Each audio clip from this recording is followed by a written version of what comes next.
அனைவருக்கும் வணக்கம். முதுமை நலம் என்ற தலைப்பில் நாம் இன்று சில தகவல்களை பரிமாறிக்கொள்ளலாம் என்று நினைக்கிறேன்.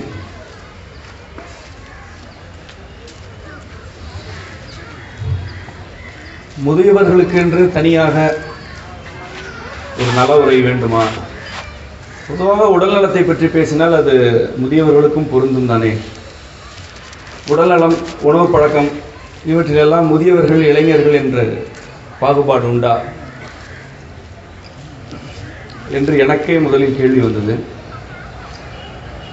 அதன் பிறகு இந்த சென்னைக்கு அவ்வப்பொழுது வந்து செல்லும் பொழுதெல்லாம் சில மருத்துவமனை விளம்பரங்களை பார்க்கும் பொழுதுதான் உண்மையிலே முதியவர்களுக்கு என்று தனியாக நோய் இருக்கிறது போல இருக்கிறது என்ற அரிய உண்மையை நான் தெரிந்து கொண்டேன்.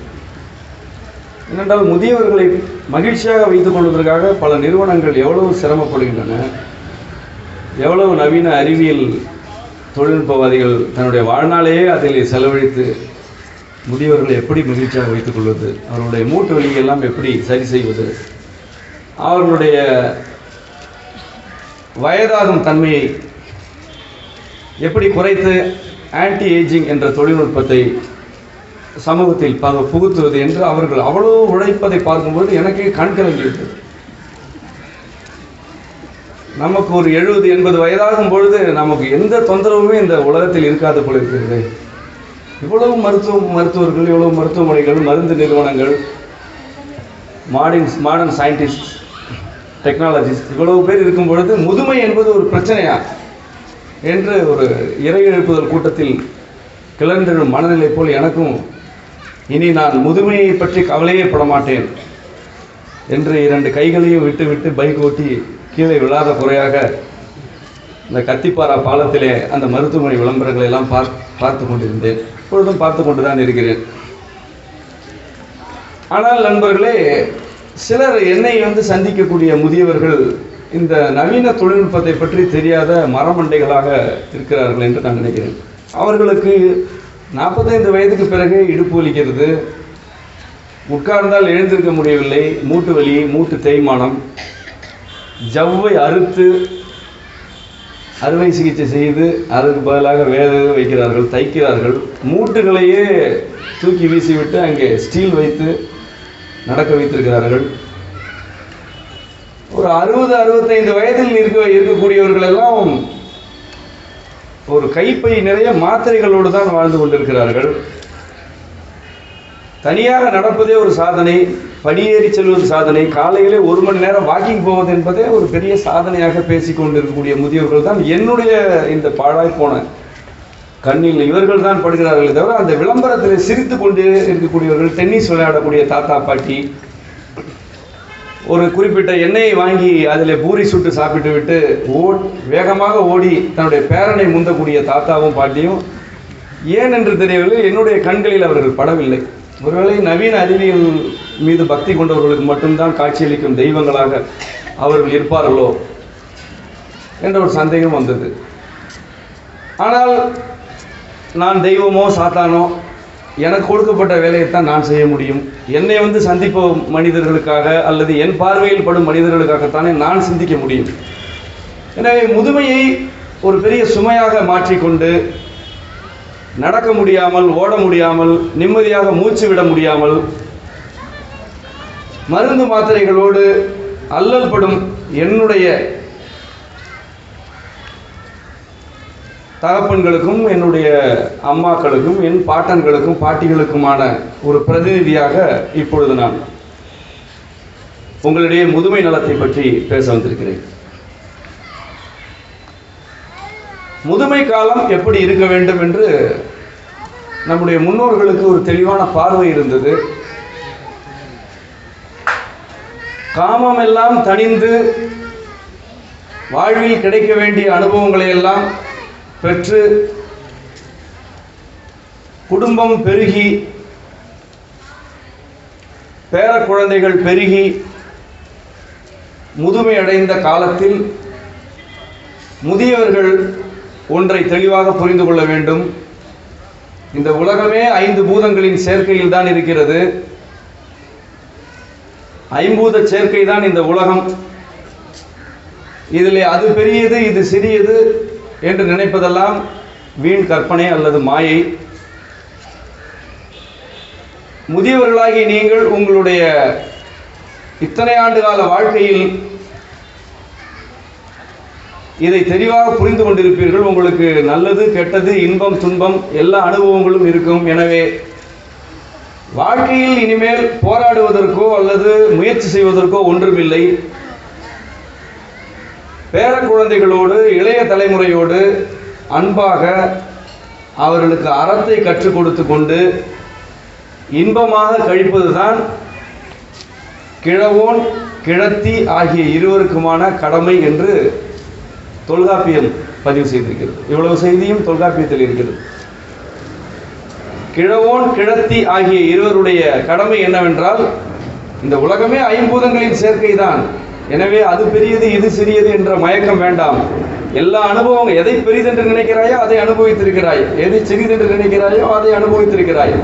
அனுபவங்கள் எல்லாம் கிடைத்து விட்டன. இப்பொழுது நீ உன்னுடைய இளைய தலைமுறைக்கு அறத்தை கற்றுக் கொடுக்கும் பணியில் ஈடுபட்டு கொண்டு அமைதியாக சொந்த பந்தங்களோடு சுற்றம் சூழலோடு வாழ வேண்டும் என்று, இதுதான் முதியவர்களுக்கான கிழவோன் கிழத்திக்கான கடமை என்று தொல்காப்பியம் பதிவு செய்தது.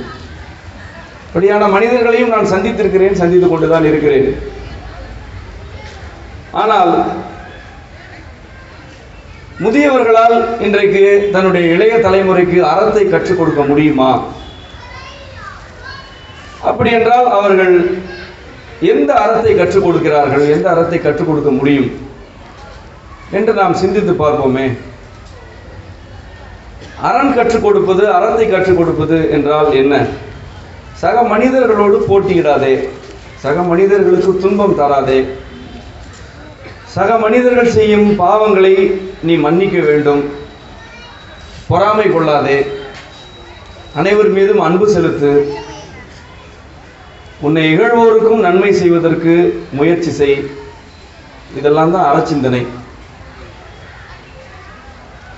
இந்த அறச்சிந்தனைகளைத்தான் முதியவர்கள் தன்னுடைய பேரப்பிள்ளைகளுக்கும் மற்ற பிள்ளைகளுக்கும் சொல்லித்தர வேண்டும் என்பது நம்முடைய மரபு. இதைத்தான் திருவள்ளுவர் என்ற ஒரு கிழவோன் செய்தான். இதைத்தான் ஔவை என்ற ஒரு கிழத்தி செய்தாள். கணியன் பூங்குன்றன் என்ற கிழவோன் இதைத்தான் செய்தான். ஆண்டாள் இதைத்தான் செய்தார்.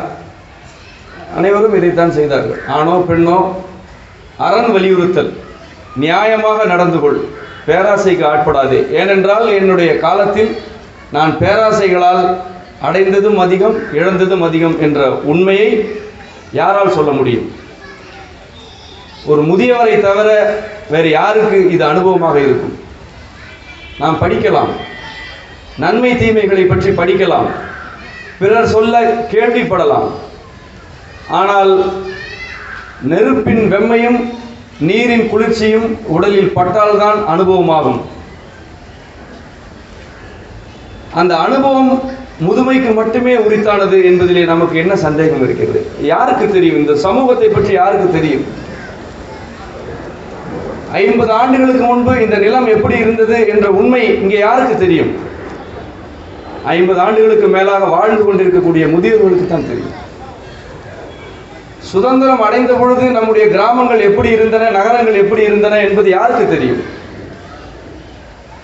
1947ஆம் ஆண்டின் போது 15 வயதாவது நிரம்பி இருந்தவர்கள் யாராவது இருந்தால் அவர்களுக்கு தான் தெரியும்.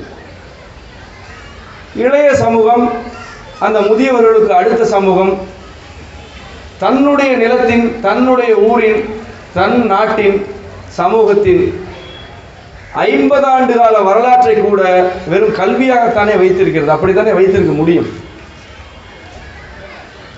ஒரு தகவலை சொல்கிறார்கள். நாங்கள் நேற்று இரவு இந்த மளிகை பொருள் பொட்டலம் போடும் பொழுது பேசிக் கொண்டிருந்தோம். ஒரு தகவலை முன்வைத்துக் கொண்டிருக்கிறார்கள். 26 வயது தான் நமக்கு. 1910, 20 தமிழ்நாட்டு மக்களுடைய சராசரி ஆயுளே 26 வயது தான். நவீன மருத்துவம் தான் இந்த சராசரி ஆயுளை உயர்த்தியிருக்கிறது என்று ஒரு தகவலை சொல்கிறார்கள். அப்படி என்றால் இந்த நாட்டில் எவனுக்கும் தாத்தா பாட்டியே கிடையாதா? எல்லாம் அண்ணன் சொல்லும் போதே செத்து போயிடுச்சா, அல்ல அக்கா அப்படின்றதுக்குள்ளே செத்துடுச்சா? இதெல்லாம் தகவல். நானும் பலமுறை இதற்கான ஒரு தரவு கிடையாது, இதுக்கு புள்ளி விவரம் கிடையாது, சென்சஸ் டேட்டாவே கிடையாது முதல்ல என்று சொன்னேன். இந்த தரவு இப்படி ஒரு புள்ளி விவரம் முன்வைக்கப்படும் பொழுது இதை எப்படி எதிர்கொள்ள முடியும் என்றால், நண்பர்களே, எந்த இணையதளத்திலும் தேடாதீர்கள். உங்கள் அருகே இருக்கக்கூடிய, உங்கள் இல்லத்தில் இருக்கக்கூடிய முதியவர்களிடம் உட்கார்ந்து பேசுங்க. அவர்கள் மீது கொஞ்சம் மரியாதை செலுத்தி, அவர்களுக்கும் ஏதோ தெரியும் என்ற உண்மையை நீங்கள் மனப்பூர்வமாக ஒத்துக்கொண்டு, ஒரு வகையில் அவர்களிடம் ஒரு உண்மையான பணிவை செலுத்தி அவர்களிடம் கேளுங்கள்.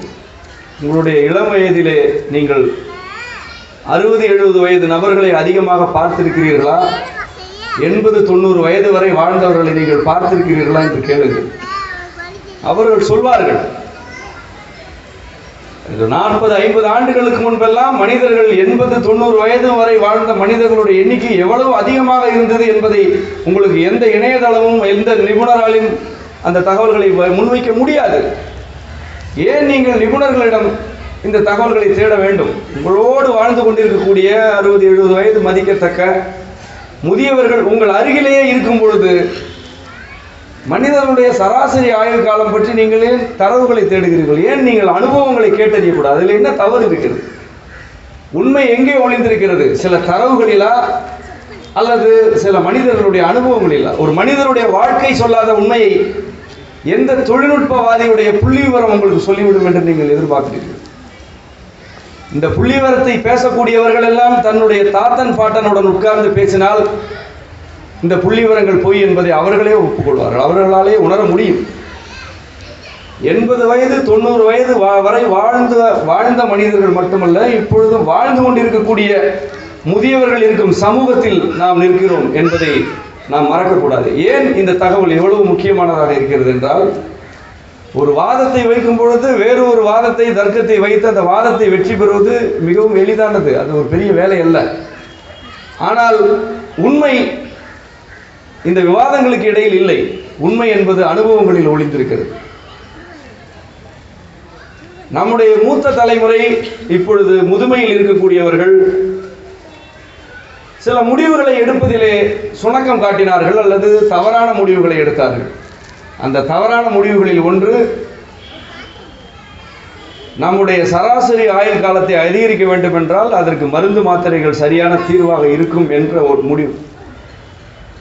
அந்த சராசரி ஆயுள் காலம் பற்றிய தகவல்களை நம்முடைய மூத்த தலைமுறை தன்னுடைய மூத்த தலைமுறையுடன் கலந்து ஆலோசிக்கவில்லை. நான் பார்த்திருக்கிறேன். ஏறத்தாழ 15 அல்லது 20 ஏக்கர் நிலத்துக்கு சொந்தக்காரர் ஒருவர் தஞ்சாவூர் பக்கத்திலே பெரிய தோப்பு வைத்திருந்தார். அவர் 90 வயது. அவரை நான் சந்திக்கும் பொழுது 90 வயதில் மிதிவண்டி ஓட்டுவார். அப்படியான முதியவர்களை நீங்கள் கூட பல இடங்களில் பார்க்கலாம். மிதிவண்டி தான் ஓட்டுவார். 4-5 கிலோமீட்டர் தொலைவுக்கு மிதிவண்டியிலே ஏறிவிட்டு மிதித்து கொண்டே போவார். மோட்டார் பைக்கில் கூப்பிட்டால் கூட அவர் வரமாட்டார். மிதிவண்டி ஓட்டுவது தான் அவருக்கு பிடிக்கும். 90 வயது. அவருடைய பிள்ளை ஒரு 30-35 வயதிலேயே நோயாளி. அந்த 30-35 வயது பிள்ளையுடைய பிள்ளை 6-7 வயதிலேயே நோயாளி. இந்த உதாரணம் உங்களுக்கு தேடினால் கிடைக்கக்கூடிய உதாரணமா? நீங்கள் திரும்பி பார்த்தால் இப்படியான தலைமுறை சீரழிவு உங்களுக்கு தெரியாது. 80 வயதில் இப்பொழுதும் ஆரோக்கியமாக இருக்கக்கூடியவர்களுடைய பிள்ளை தன்னுடைய 45வது 50வது வயதில் எப்படி ஆரோக்கியமாக இருக்கிறது என்பதை தெரிந்து கொள்வதற்கு எங்கு போய் ஆய்வு செய்ய வேண்டும்? 70 வயது 80 வயது அவ்வளவு ஏன்? இன்றைக்கு 90 வயது வரை இன்றைக்கும் வாழ்ந்து கொண்டிருக்கக்கூடியவர்கள் எந்த தடுப்பூசியை போட்டு வாழ்ந்து கொண்டிருக்கிறார்கள்? 90 வயது இப்பொழுது. அவர் பிறந்த பொழுது அவருடைய அந்த ஆண்டிலே இங்கே தடுப்பூசி திட்டம் இருந்ததா? எந்த தடுப்பூசியை போட்டு அவர் 90 வயது வரைக்கும் வாழ்ந்து கொண்டிருக்கிறார்? என்னை போன்றவர்களெல்லாம் துணிச்சலாகவோ அல்லது திமிராகவோ அல்லது நவீனர்களுடைய வார்த்தையில் மூட நம்பிக்கை அல்லது காட்டுமிராண்டித்தனமாகவோ ஒரு முடிவை எடுக்க முடிகிறது என்றால், எந்த மருந்து நிறுவனத்தையும் மருத்துவ நிறுவனத்தையும் சார்ந்திராமல் வாழ்ந்து காட்ட முடிகிறது என்றால், அப்படி ஒரு சமூகத்தை உருவாக்க முடிகிறது என்றால், அந்த துணிவு, அந்த தெளிவு எங்கிருந்து கிடைக்கிறது என்பதை உங்களுக்கு நான் சொல்ல விரும்புகிறேன். நான் இந்த சமூகத்தில் இருக்கக்கூடிய முதியவர்கள் மூத்தவர்களுடைய அனுபவங்களை மதிப்பவன். அவர்களுடைய அனுபவங்களுக்காக அவர்களை போற்றுபவன். அவர்களிடமிருந்து எதை கற்றுக்கொள்ள முடியும் என்ற ஆவலில் எப்பொழுதும் இருக்கும். சளி பிடித்தால் என்ன செய்வது என்று இப்பொழுது 15 வயதில் இருக்கக்கூடிய ஒரு சிறுவனிடம் சிறுமியிடம் கேட்டால் ஒரு பதில் கிடைக்கும். அந்த பதில் மருத்துவர்களின் பெயராகவோ மருத்துவமனையின் பெயராகவோ அல்லது மருந்துகளின் பெயராகவோ இருக்கும். 35 அல்லது 40 வயதில் இருக்கக்கூடிய ஒருவரிடம் சளி பிடித்தால் என்ன செய்ய வேண்டும் என்று கேட்டால் 2 பதில் கிடைக்கும். ஒன்று அவருடைய தாய் சொல்லிக் கொடுத்த கஷாயம், இன்னொன்று அவர் அடிக்கடி சென்று வரும் மருத்துவமனை. ஆனால் நண்பர்களே, 80 வயதை கடந்த ஒரு பாட்டியிடமோ அல்லது பாட்டனிடமோ சளி பிடித்தால் என்ன செய்ய வேண்டும் என்று கேட்டால் அவர்கள் ஒரு பதிலைத்தான் சொல்வார்கள். அந்த பதிலில் மருந்து இருக்காது, மருத்துவமனை இருக்காது, மருத்துவருடைய பெயர் இருக்காது. அந்த பதிலில் அந்த சளிக்கான உண்மையான நிவாரணமும் உண்மையான தீர்வும் ஒளிந்திருக்கும். 3 தலைமுறை ஒரு கேள்விக்கு வேறு வேறு விதமான பதில்களை சொல்வதை நீங்கள் ஏன் காணாமல் இருக்கிறீர்கள்? இதில் இந்த வேறுபாடுகளிலிருந்து நீங்கள் கற்றுக்கொள்ள வேண்டிய பாடங்கள் நிறைய இருக்கின்றன. ஏன் கற்றுக்கொள்ளாமல் இருக்கிறீர்கள் என்பதுதான் எனக்கு இருக்கக்கூடிய வருத்தமும் வேதனையும். 5 வயது குழந்தைக்கு மூச்சிறைப்பு வருகிறது என்றால் அந்த 5 வயது குழந்தைக்கு மூச்சிறைப்பு வருவதற்கான காரணம் என்ன என்று அதனுடைய பெற்றோர்களிடம் கேட்டால் அவர்கள் அந்த நோயின் பெயரை சொல்வார்கள். ஆனால் ஏன் 5 வயது குழந்தைக்கு மூச்சிறைப்பு வருகிறது என்ற ஒரு கிராமத்து தாத்தாவிடமோ பாட்டியிடமோ கேட்டால் அவர்கள் போகிற போக்கில் சொல்வார்கள், இது கணை வந்திருக்கிறது, இந்த கஷாயத்தை போட்டுக் கொடு அல்லது இந்த இலைச்சாறை காய்ச்சி கொடு என்று அவர் சொல்வார்கள். ஒரு உணவு பழக்கத்தை சொல்லிக் கொடுப்பார்கள். இதையெல்லாம் சேர்த்து கொள்ள வேண்டும், இதையெல்லாம் பத்தியத்தில் நீக்க வேண்டும் என்று சொல்வார்கள். அவ்வளவுதான்.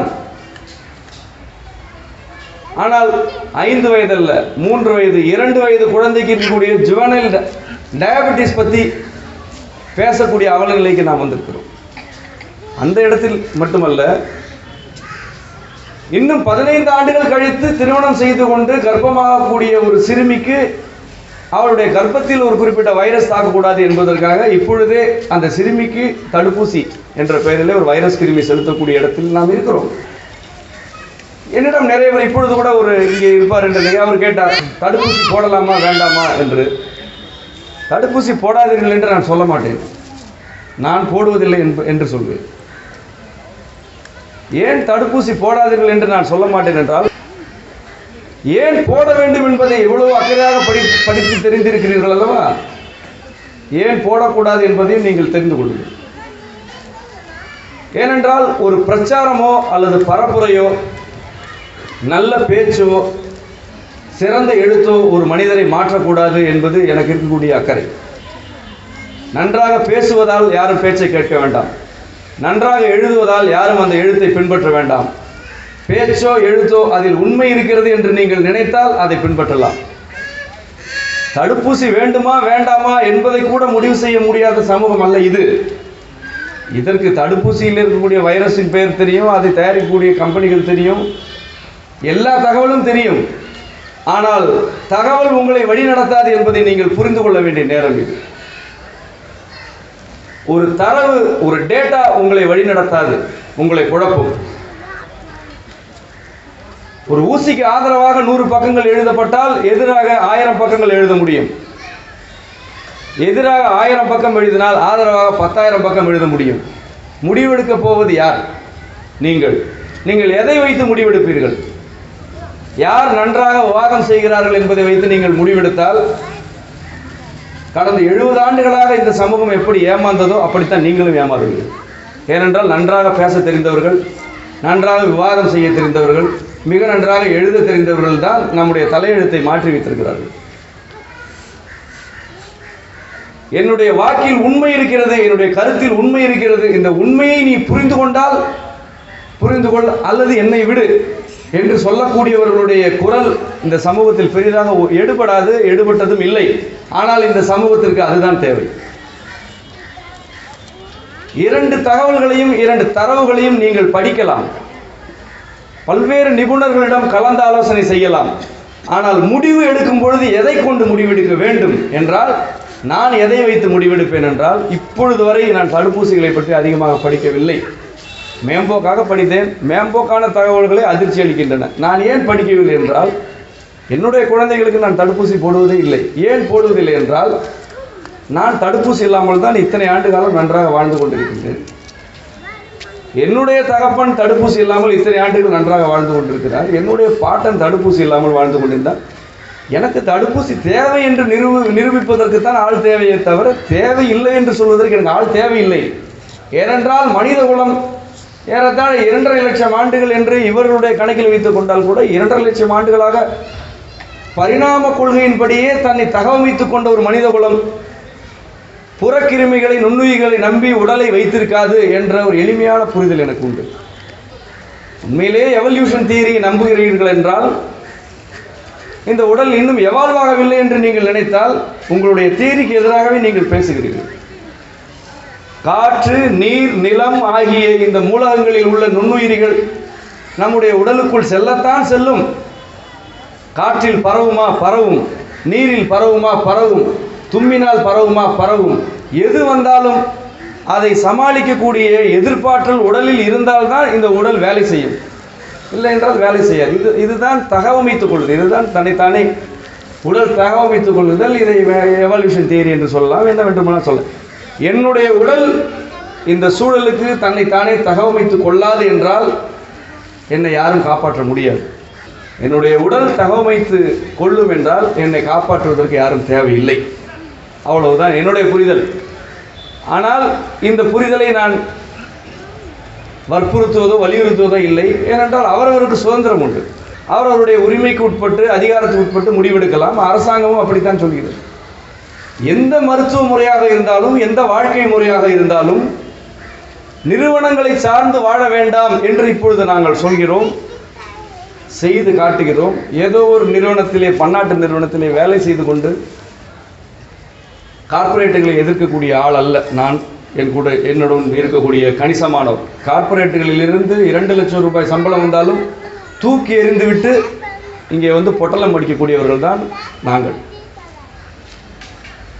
ஏன் இவ்வாறான சூழல் உருவாகி இருக்கிறது? ஏன் நம்முடைய சமூகத்திற்கு வேலையை விடுபவர்களுடைய எண்ணிக்கை பன்னாட்டு நிறுவனங்களிலிருந்து வெளியேறி இந்த சமூகமாகிய உங்களை நம்பி உங்களோடு ஒரு தொழில் செய்து, உங்களோடு வணிகம் செய்து வருவாய் ஈட்டி வாழ வேண்டும் என்ற நிலை ஏன் இவ்வளோ கடினமானதாக இருக்கிறது என்றால், நண்பர்களே, நம்முடைய மூத்த தலைமுறை தன்னுடைய முதியவர்கள் சொல்லை பொருட்படுத்தவில்லை. ஒரு செய்தியை நீங்கள் இந்த தை எழுச்சி, விவசாயிகள் தற்கொலை, தடுப்பூசி போன்ற பல்வேறு பரபரப்பு செய்திகளுக்கு இடையிலே ஒரு செய்தியை நீங்கள் கவனித்தீர்களா என்று எனக்கு தெரியவில்லை. நாகை மாவட்டத்தில் வறட்சி காரணமாக விவசாயிகள் தற்கொலை செய்து கொண்டார்கள். மாரடைப்பு வந்து இறந்து போனார்கள்.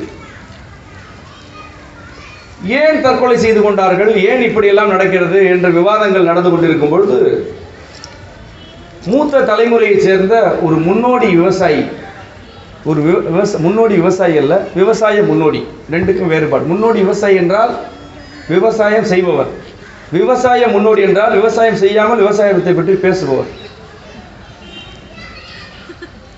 நான் சொல்பவர் முன்னோடி விவசாயி அல்ல, விவசாய முன்னோடி. ஒரு விவசாய முன்னோடி அருமையான கருத்தை முன்வைத்தார். வறட்சி காலங்களில் நம்முடைய விவசாயிகள் பாரம்பரிய விதைகளை பயன்படுத்த வேண்டும். எவ்வளவு நியாயமான கருத்து. வறட்சி காலங்களில் நம்முடைய விவசாயிகள் பாரம்பரிய விதைகளை பயன்படுத்தினால் இப்படியெல்லாம் கடன் தொல்லையால் தற்கொலை செய்து கொள்ள வேண்டியதில்லை என்று அந்த விவசாய முன்னோடி அழகான கருத்தை பதிவு செய்தார். அந்த விவசாய முன்னோடிய பெயர் உங்களுக்கு தெரிந்திருக்கலாம். அவருடைய பேர் MS சுவாமிநாதன். இதை நம்மாழ்வார் சொன்னால் அவருக்கு பேர் என்ன? அவருக்கு பேர் காட்டுமிராடி, அவர் பேர் அரைவேக்காடு. நாகை மாவட்டத்தில் மாப்பிள்ளை சம்பாவோ, குள்ளக்காரோ அல்லது 60ஆம் குருவைக்காரோ அல்லது குதிரைவாளியோ, சாமையோ, திணையோ, நாட்டுக்கம்போ மழையை மட்டுமே நம்பி தூவி இருந்தால் ஒரு ஏக்கருக்கு 50,000 ரூபாய் செலவாகுமா? ஒரு ஏக்கருக்கு என்ன செலவாகும்? இந்த வேளாண்மையை நம்முடைய மரபு வேளாண் தொழில்நுட்பங்களை கையில் எடுத்திருந்தால் மழை இல்லாத காலத்தில், குறைந்தபட்சம் மழை இல்லாத காலத்திலாவது, அல்லது ஒவ்வொரு ஆண்டும் பெருமழை வந்து வெள்ளம் வருகிறது என்கிறார்களே, இந்த இரண்டு செய்தி தான். ஒன்று, வறட்சியால் கருகிய பயிர்களை தூக்கி கேமராவுக்கு முன்பு காட்டுவது, அல்லது அழுகி போன பயிர்களை தூக்கி காட்டுவது. இந்த இரண்டு சூழல்களிலுமே மரபு வகைப்பட்ட தானிய விதைகளை தூவி இருந்தால் ஒரு ஏக்கருக்கு 10,000 ரூபாய் கூட செலவாகாது. அதுவே அதிகம். அதிலும் இது போன்ற விதைகளை எல்லாம் பணம் வாங்காமலே கொடுப்பதற்கு நூற்றுக்கணக்கான காட்டு மிராண்டிகளும் முட்டாள்களும் தயாராக இருக்கிறார்கள். பணம் பெரிதல்ல. இந்த நாட்டின் ஒவ்வொரு குழந்தைக்கும் நஞ்சில்லா உணவு கிடைக்க வேண்டும், அதுதான் பெரிது என்று நினைக்கக்கூடிய மூடர்கள் வாழும் இந்த நாட்டில் பணம் வாங்காமல் இந்த விதைகளை கொடுப்பதற்கும் ஆட்கள் இருக்கிறார்கள். அந்த விதைகளை தூவி இருந்தால் ஒரு ஏக்கருக்கு 10,000 ரூபாய் கூட செலவாகாது. கடன் வாங்க வேண்டியதில்லை. பெய்த கொஞ்ச நஞ்ச மழையில் அவை முற்றிலும் கருகாமல் பாதி நெல்லாவது அல்லது பாதி சாமையாவது குதிரைவாளியாவது அறுவடைக்கு வந்திருக்கும். விற்பனை செய்யவில்லை என்றாலும் பரவாயில்லை, அறுவடை செய்து மாட்டுக்கு போட்டுவிட்டு உணவுக்கு வைத்து கொண்டிருந்திருக்கலாம். தற்கொலை செய்ய வேண்டிய தேவையே கிடையாது. இதுதான் நம்மாழ்வார் ஐயா என்ற ஒரு முதியவர் இந்த சமூகத்தில் 35 ஆண்டுகளாக பரப்பிய தகவல். 35 ஆண்டு காலம் அந்த மனிதர் இந்த மண்ணில் வேலை செய்த பிறகும் வறட்சியில் விவசாயிகள் தற்கொலை செய்கிறார்கள் என்றால் அந்த விவசாயிகள் தன்னுடைய மூத்த தலைமுறையின் பேச்சை இன்று வரை மதிக்கவில்லை என்றால், இப்பொழுது 60-70 வயதில் இருக்கக்கூடிய விவசாயிகள் தங்களுடைய மூத்த தலைமுறையை மதிக்காததால் நிலங்களை விட்டு வெளியேறுகிறார்கள், உணவை நஞ்சாக்கி வைத்திருக்கிறார்கள், கடனாளியாகி இருக்கிறார்கள், மாடுகளை எல்லாம் கறிக்கு அனுப்பிவிட்டு டிராக்டருக்கு கடன் கட்டி கொண்டிருக்கிறார்கள், டீசல் விலை உயர்ந்தால் நெல் விலை உயரும் என்ற நிலைமையை உருவாக்கி வைத்திருக்கிறார்கள். கடைசியில் போட்ட கரும்புக்கு காசு வாங்க முடியாமல் ஆலைக்கும் அரசு அலுவலகங்களுக்கும் அலைந்து கொண்டிருக்கிறார்கள். இந்திய அரசாங்கம் வெளியிட்டிருக்கக்கூடிய இந்த நிதிநிலை அறிக்கையிலே கரும்பு கொள்முதல் செய்த பணத்திற்கென்று நிதி ஒதுக்கிய செய்தியை நீங்கள் கவனிக்க வேண்டும். இதெல்லாம் அரசாங்கம் ஒதுக்க வேண்டிய பணமா? ஏன் நிதி பட்ஜெட்டில் ஏன் நிதி ஒதுக்குகிறீர்கள்? கரும்பு உன்னுடைய ஆலைக்கு வந்து சேரும் பொழுதே கையிலே பணம் கொடுத்திருக்க வேண்டும் நீ, ஆனால் கொடுக்கவில்லை. லட்சக்கணக்கான ரூபாய் ஒவ்வொரு விவசாயிக்கும் கரும்பு ஆலைகள் தர வேண்டியிருக்கிறது. விதை சொந்தமாக இல்லை, உரம் சொந்தமாக இல்லை, விற்பனை செய்வதற்கான விலையை சொந்தமாக தீர்மானிக்க முடியவில்லை என்ற பன்முக தாக்குதலில் இன்றைக்கு விவசாயிகள் சிக்கியிருக்கிறார்கள் என்றால், நண்பர்களே, நான் மீண்டும் சொல்கிறேன், தன்னுடைய பாட்டன் பாட்டி சொன்ன பேச்சை கேட்காதவர்கள் ஒரு சமூகத்தையே சீரழிக்கும் விவசாய முறையை கையில் எடுத்தார்கள். அதற்கு அடுத்த தலைமுறையினர் இப்பொழுது நம்மை சீரமைக்கும் பணியில் ஈடுபட்டிருக்கிறோம் என்பதை இந்த தை மாதம் நடந்த எழுச்சி உலகத்திற்கே தெள்ளத் தெளிவாக காட்டிவிட்டது. நாங்கள் கடந்த காலம் செய்த தவறை செய்வதற்கு தயாராக இல்லை, எங்களை நாங்கள் சீர் செய்து கொண்டிருக்கிறோம், நாங்கள் எங்களுடைய மரபுகளை நோக்கி திரும்புவோம் என்ற முழக்கத்தை, உணர்வை மெரினாவில் கூடிய ஒவ்வொருவருடைய முகத்திலும் என்னால் பார்க்க முடிந்தது. நானும் அங்குதான் இருந்தேன். இப்பொழுது நாம் நம்முடைய மூத்த தலைமுறையின் மீது மரியாதை செலுத்தும் இடத்திற்கு வந்திருக்கிறோம் என்று நான் புரிந்து கொள்கிறேன்.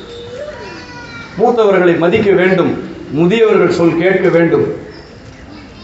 அவர்கள் தன்னுடைய மூத்த தலைமுறையை மதிக்கவில்லை, ஆனால் இப்பொழுது நாம் நம்முடைய தகப்பன் பாட்டி வயதில் இருக்கக்கூடியவர்களிடம் நம்முடைய அன்பை, நம்முடைய பணிவை செலுத்தியே தீர வேண்டும். இதை தவிர வேறு வழி இல்லை.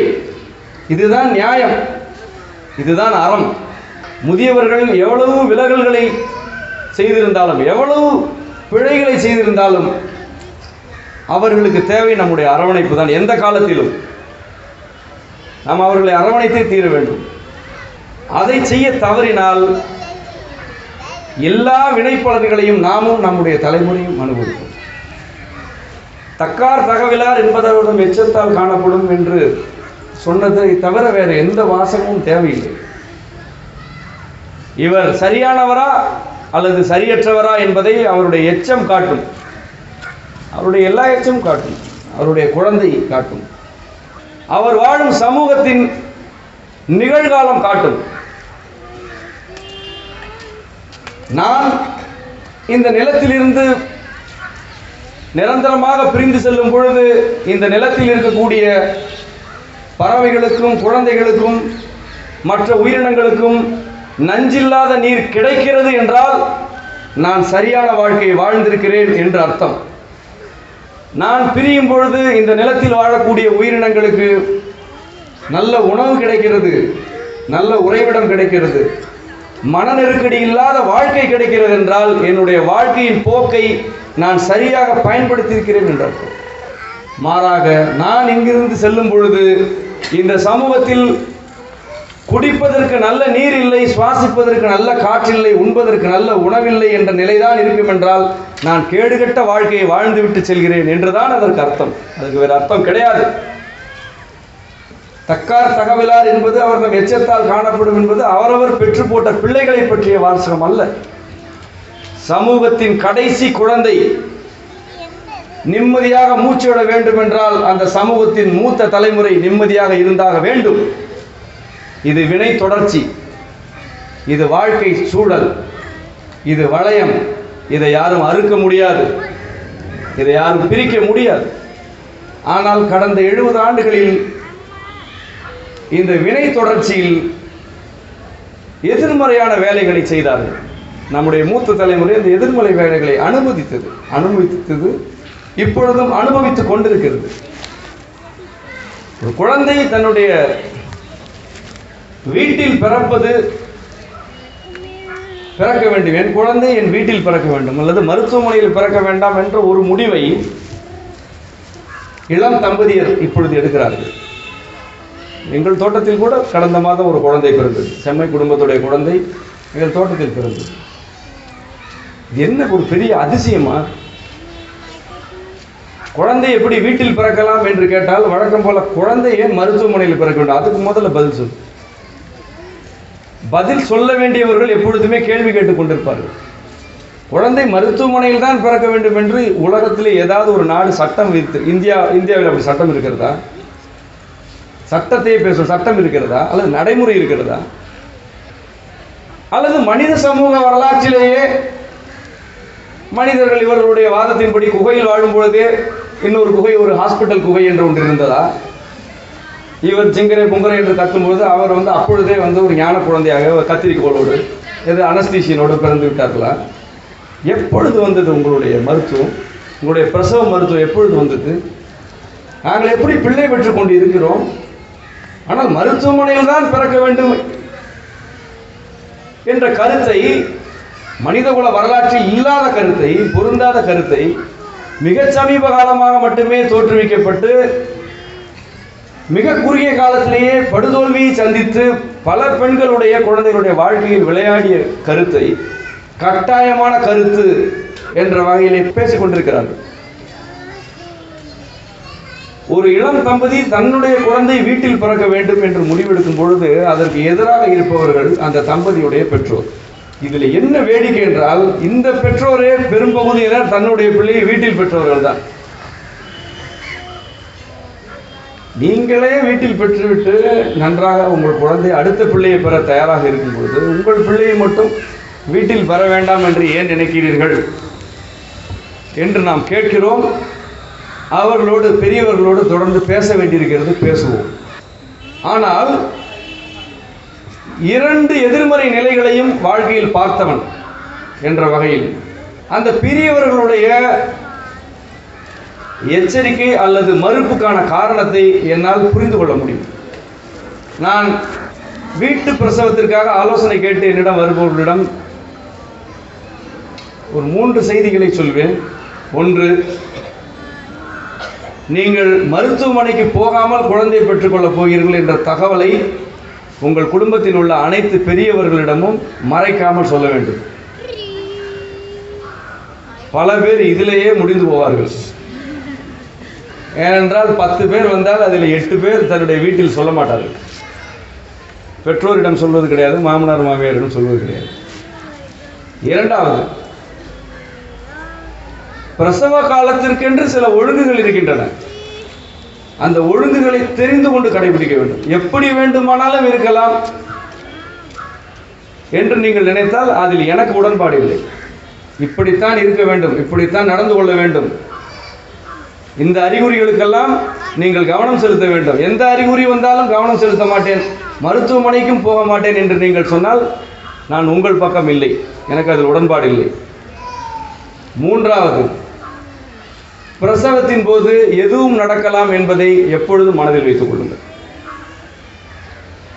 மருத்துவமனைக்கு போனால்தான் செத்து போவோம், வீட்டில் பிறந்தால் நன்றாக பிறக்கும் என்ற ஒற்றை புரிதலுக்குள் வந்து என்னை சந்திக்க வேண்டாம், எனக்கு அதிலெல்லாம் உடன்பாடு இல்லை. மருத்துவமனையிலேயே நல்ல பிரசவங்களும் நடக்கின்றன, வீட்டில் மோசமான பிரசவங்களும் நடக்கின்றன. எப்பொழுதும் வாழ்க்கை முறையில் ஏதாவது ஒரு கூறு உங்களுக்கு வேண்டுமென்றால் கூட அந்த ஒரு கூறை நீங்கள் புரிந்து கொள்ள வேண்டும். கண்மூடித்தனமாக பின்பற்றுவது, வீட்டிலே தான் பிரசவம் நடக்க வேண்டுமென வீட்டில் தான் ஆக வேண்டும் என்று வெறிபிடித்து தெரிவதில் எனக்கு உடன்பாடு இல்லை. புரிந்து கொள்ள வேண்டும் என்று அறிவுரை சொல்லி கடைசியில் அவர்கள் அதன் பிறகு என்னிடம் பேசவே மாட்டார்கள். ஓர் இருவர் 10 பேரில் ஓர் இருவர் பேசுவார்கள். அதுதான் அவர்கள் தான் எனக்கு தேவை.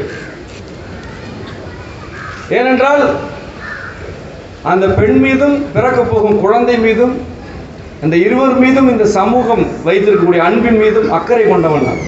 எனக்கும் அச்சம் இருக்கிறது, எதுவும் நடந்துவிடக்கூடாது என்ற அச்சம் அக்கறை எனக்கு உண்டு. அந்த அச்சத்திலிருந்தும் அக்கறையிலிருந்தும் நான் அவர்களுக்கு சொல்கிறேன்.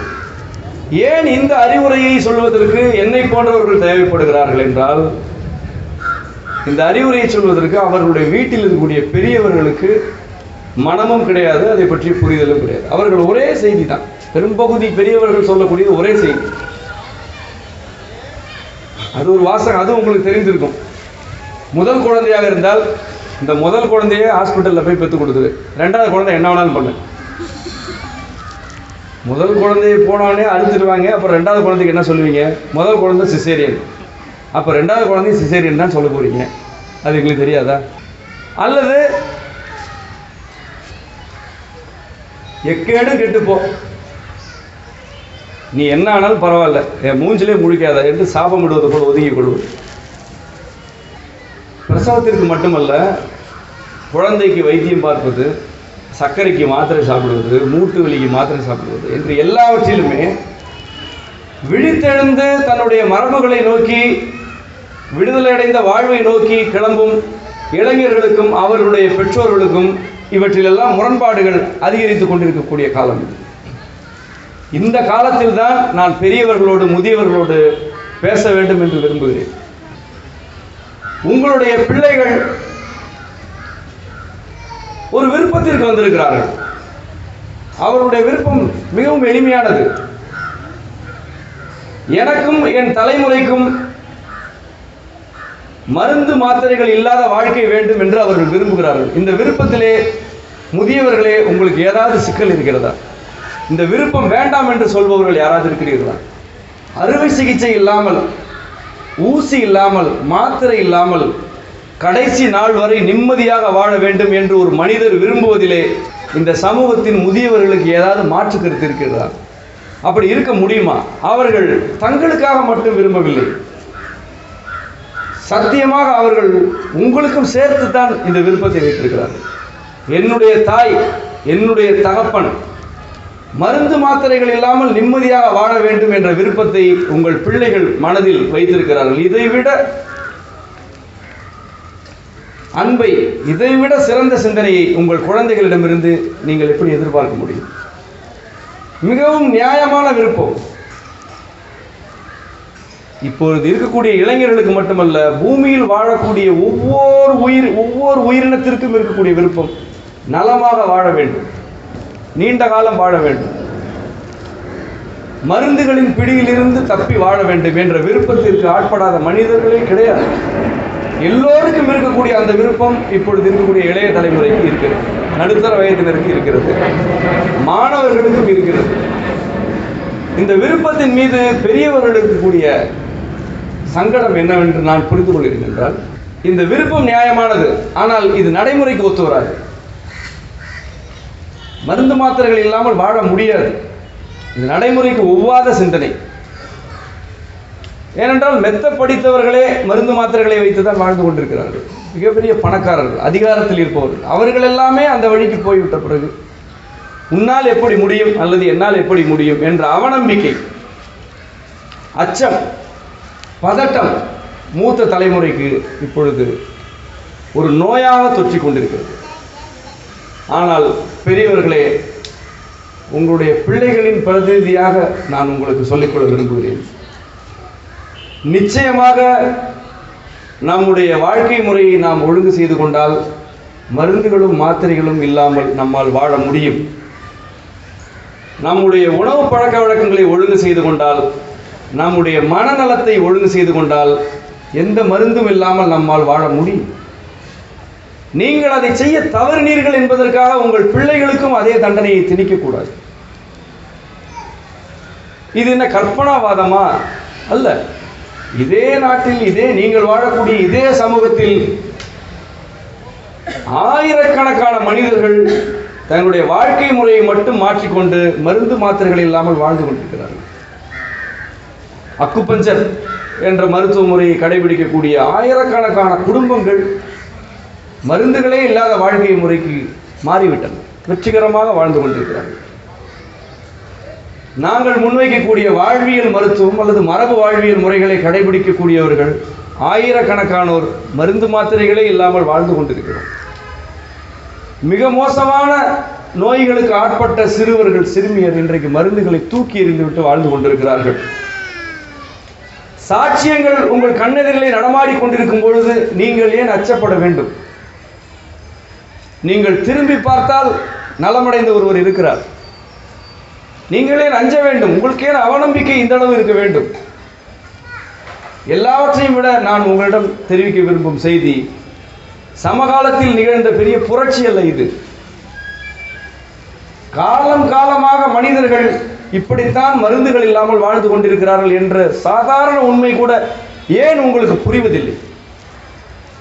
மருந்துகளை நம்பி வாழ்ந்து கொண்டிருக்கக்கூடிய பெரியவர்களே, ஏன் உங்களுக்கு இவ்வளவு நோய்கள் இப்பொழுதும் இருக்கின்றன என்பதை பற்றி நீங்கள் ஏன் சிந்திக்க மறுக்கிறீர்கள்? நீங்கள் வந்த பாதை வெற்றி பாதை என்றால் எங்களுக்கு அதை திறந்து விடுங்கள். நீங்கள் நடப்பதற்கே சிரமப்படும் அந்த பாதையை ஏன் எங்களுக்கும் காட்டுகிறீர்கள்? நாங்கள் காளைகள் போல் ஓடிக்கொண்டிருக்கிறோம்.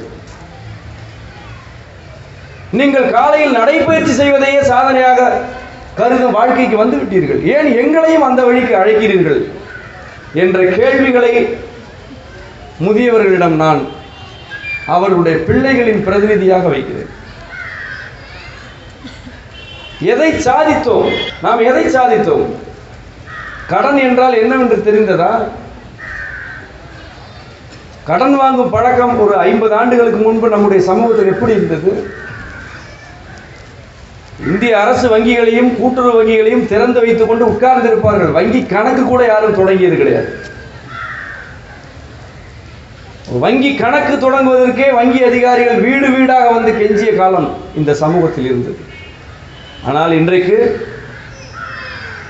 தோட்டத்தில் உழவு செய்து கொண்டிருக்கும் ஒரு டிராக்டரை அடியாட்கள் வந்து பிடுங்கி அதற்கு காவல்துறை பாதுகாப்பாக நின்று அந்த டிராக்டர் கடன் வாங்கிய விவசாயியை பலர் முன்னிலையில் அடித்து இழுத்து செல்லும் சமூகமாக இது மாறிப்போம். ஒரு முதியவர் வங்கியின் மையத்தில் செத்து கிடக்கிறார். அவருடைய மனைவி ஒப்பாரி வைத்துக் கொண்டிருக்கிறார். அதிகாரிகளும் வங்கியில் பணம் எடுக்க வந்தவர்களும் அவரவரும் தன்னுடைய வேலையை மட்டும் பார்த்து கொண்டிருக்கக்கூடிய சமூகமாக இது மாறி இருக்கிறது. சிறு நகரங்களிலும் கிராமங்களிலும் இருக்கக்கூடிய வங்கிகளுக்கு சென்று பார்த்தால் குறுகிய கால பயிர்க்கடன் வாங்கவும் நீண்ட கால கடன் வாங்குவதற்கும் கிராமத்து மனிதர்கள் மானம், மரியாதை, வெட்கம், மானம், ரோஷம் எல்லாவற்றையும் துறந்துவிட்டு வாசலில் உட்கார்ந்து கொண்டு வங்கி அதிகாரிகளை பார்த்து கும்பிடும் சமூகமாக இது மாறி இருக்கிறது. வங்கியில் கணக்கு கூட வேண்டாம் என்று திமிராக வாழ்ந்த சமூகம் இன்றைக்கு கடன் வாங்குவதற்காகவே வங்கியில் உறவு வைத்திருக்கக்கூடிய கேவலமான சமூகமாக மாறிப்போம். ஒவ்வொரு முறை தமிழக அரசும் இந்திய அரசும் ஆண்டறிக்கை வாசிக்கும் பொழுது எவ்வளவு விவசாய கடன் தள்ளுபடி செய்யும் என்று படிக்கும் அளவுக்கு விவசாயிகளுடைய, கிராமப்புற மனிதர்களுடைய நிலைமை இழிவாக. இலவச அரிசி நிறுத்தப்பட்டால் பட்டினி சாவுகள் தான் இந்த நாட்டில் நடக்கும் என்ற உண்மை இந்த சமூகத்தில் நிலை பெற்று விட்டது. இப்படியா இருந்தோம்? இந்த சமூகத்தின், நகர சமூகத்தின் முதியவர்களை பார்த்து நான் கேட்கிறேன், உங்கள் பிள்ளைகள் கடன் வாங்காமல் இருக்கிறார்களா? நீங்கள் உங்களுடைய பாட்டனும் பாட்டியும் கட்டிய வீடுகளை அவர்கள் எப்படி கட்டினார்கள் என்று தெரிந்து கொண்டீர்களா இல்லையா? எந்த கட்டுமான நிறுவனத்தை நம்பி அவர்கள் கட்டிய வீடு கட்டினார்கள்? எந்த வங்கியை நம்பி அவர்கள் வீடு கட்டினார்கள்? உழைப்பை நம்பி, சேமிப்பை நம்பி வீடு கட்டினார்கள். ஆனால் இன்றைக்கு கடனை நம்பி, கட்டுமான நிறுவனங்களை நம்பி வீடுகள் கட்டப்படுகின்றன. 40 லட்சம் ரூபாய்க்கு ஒரு அட்டை பெட்டியை போன்ற வீட்டை வாங்க வேண்டும் என்றால் மாதத்திற்கு 40,000 ரூபாய் கடன் கட்ட வேண்டும் 20 ஆண்டுகளுக்கு.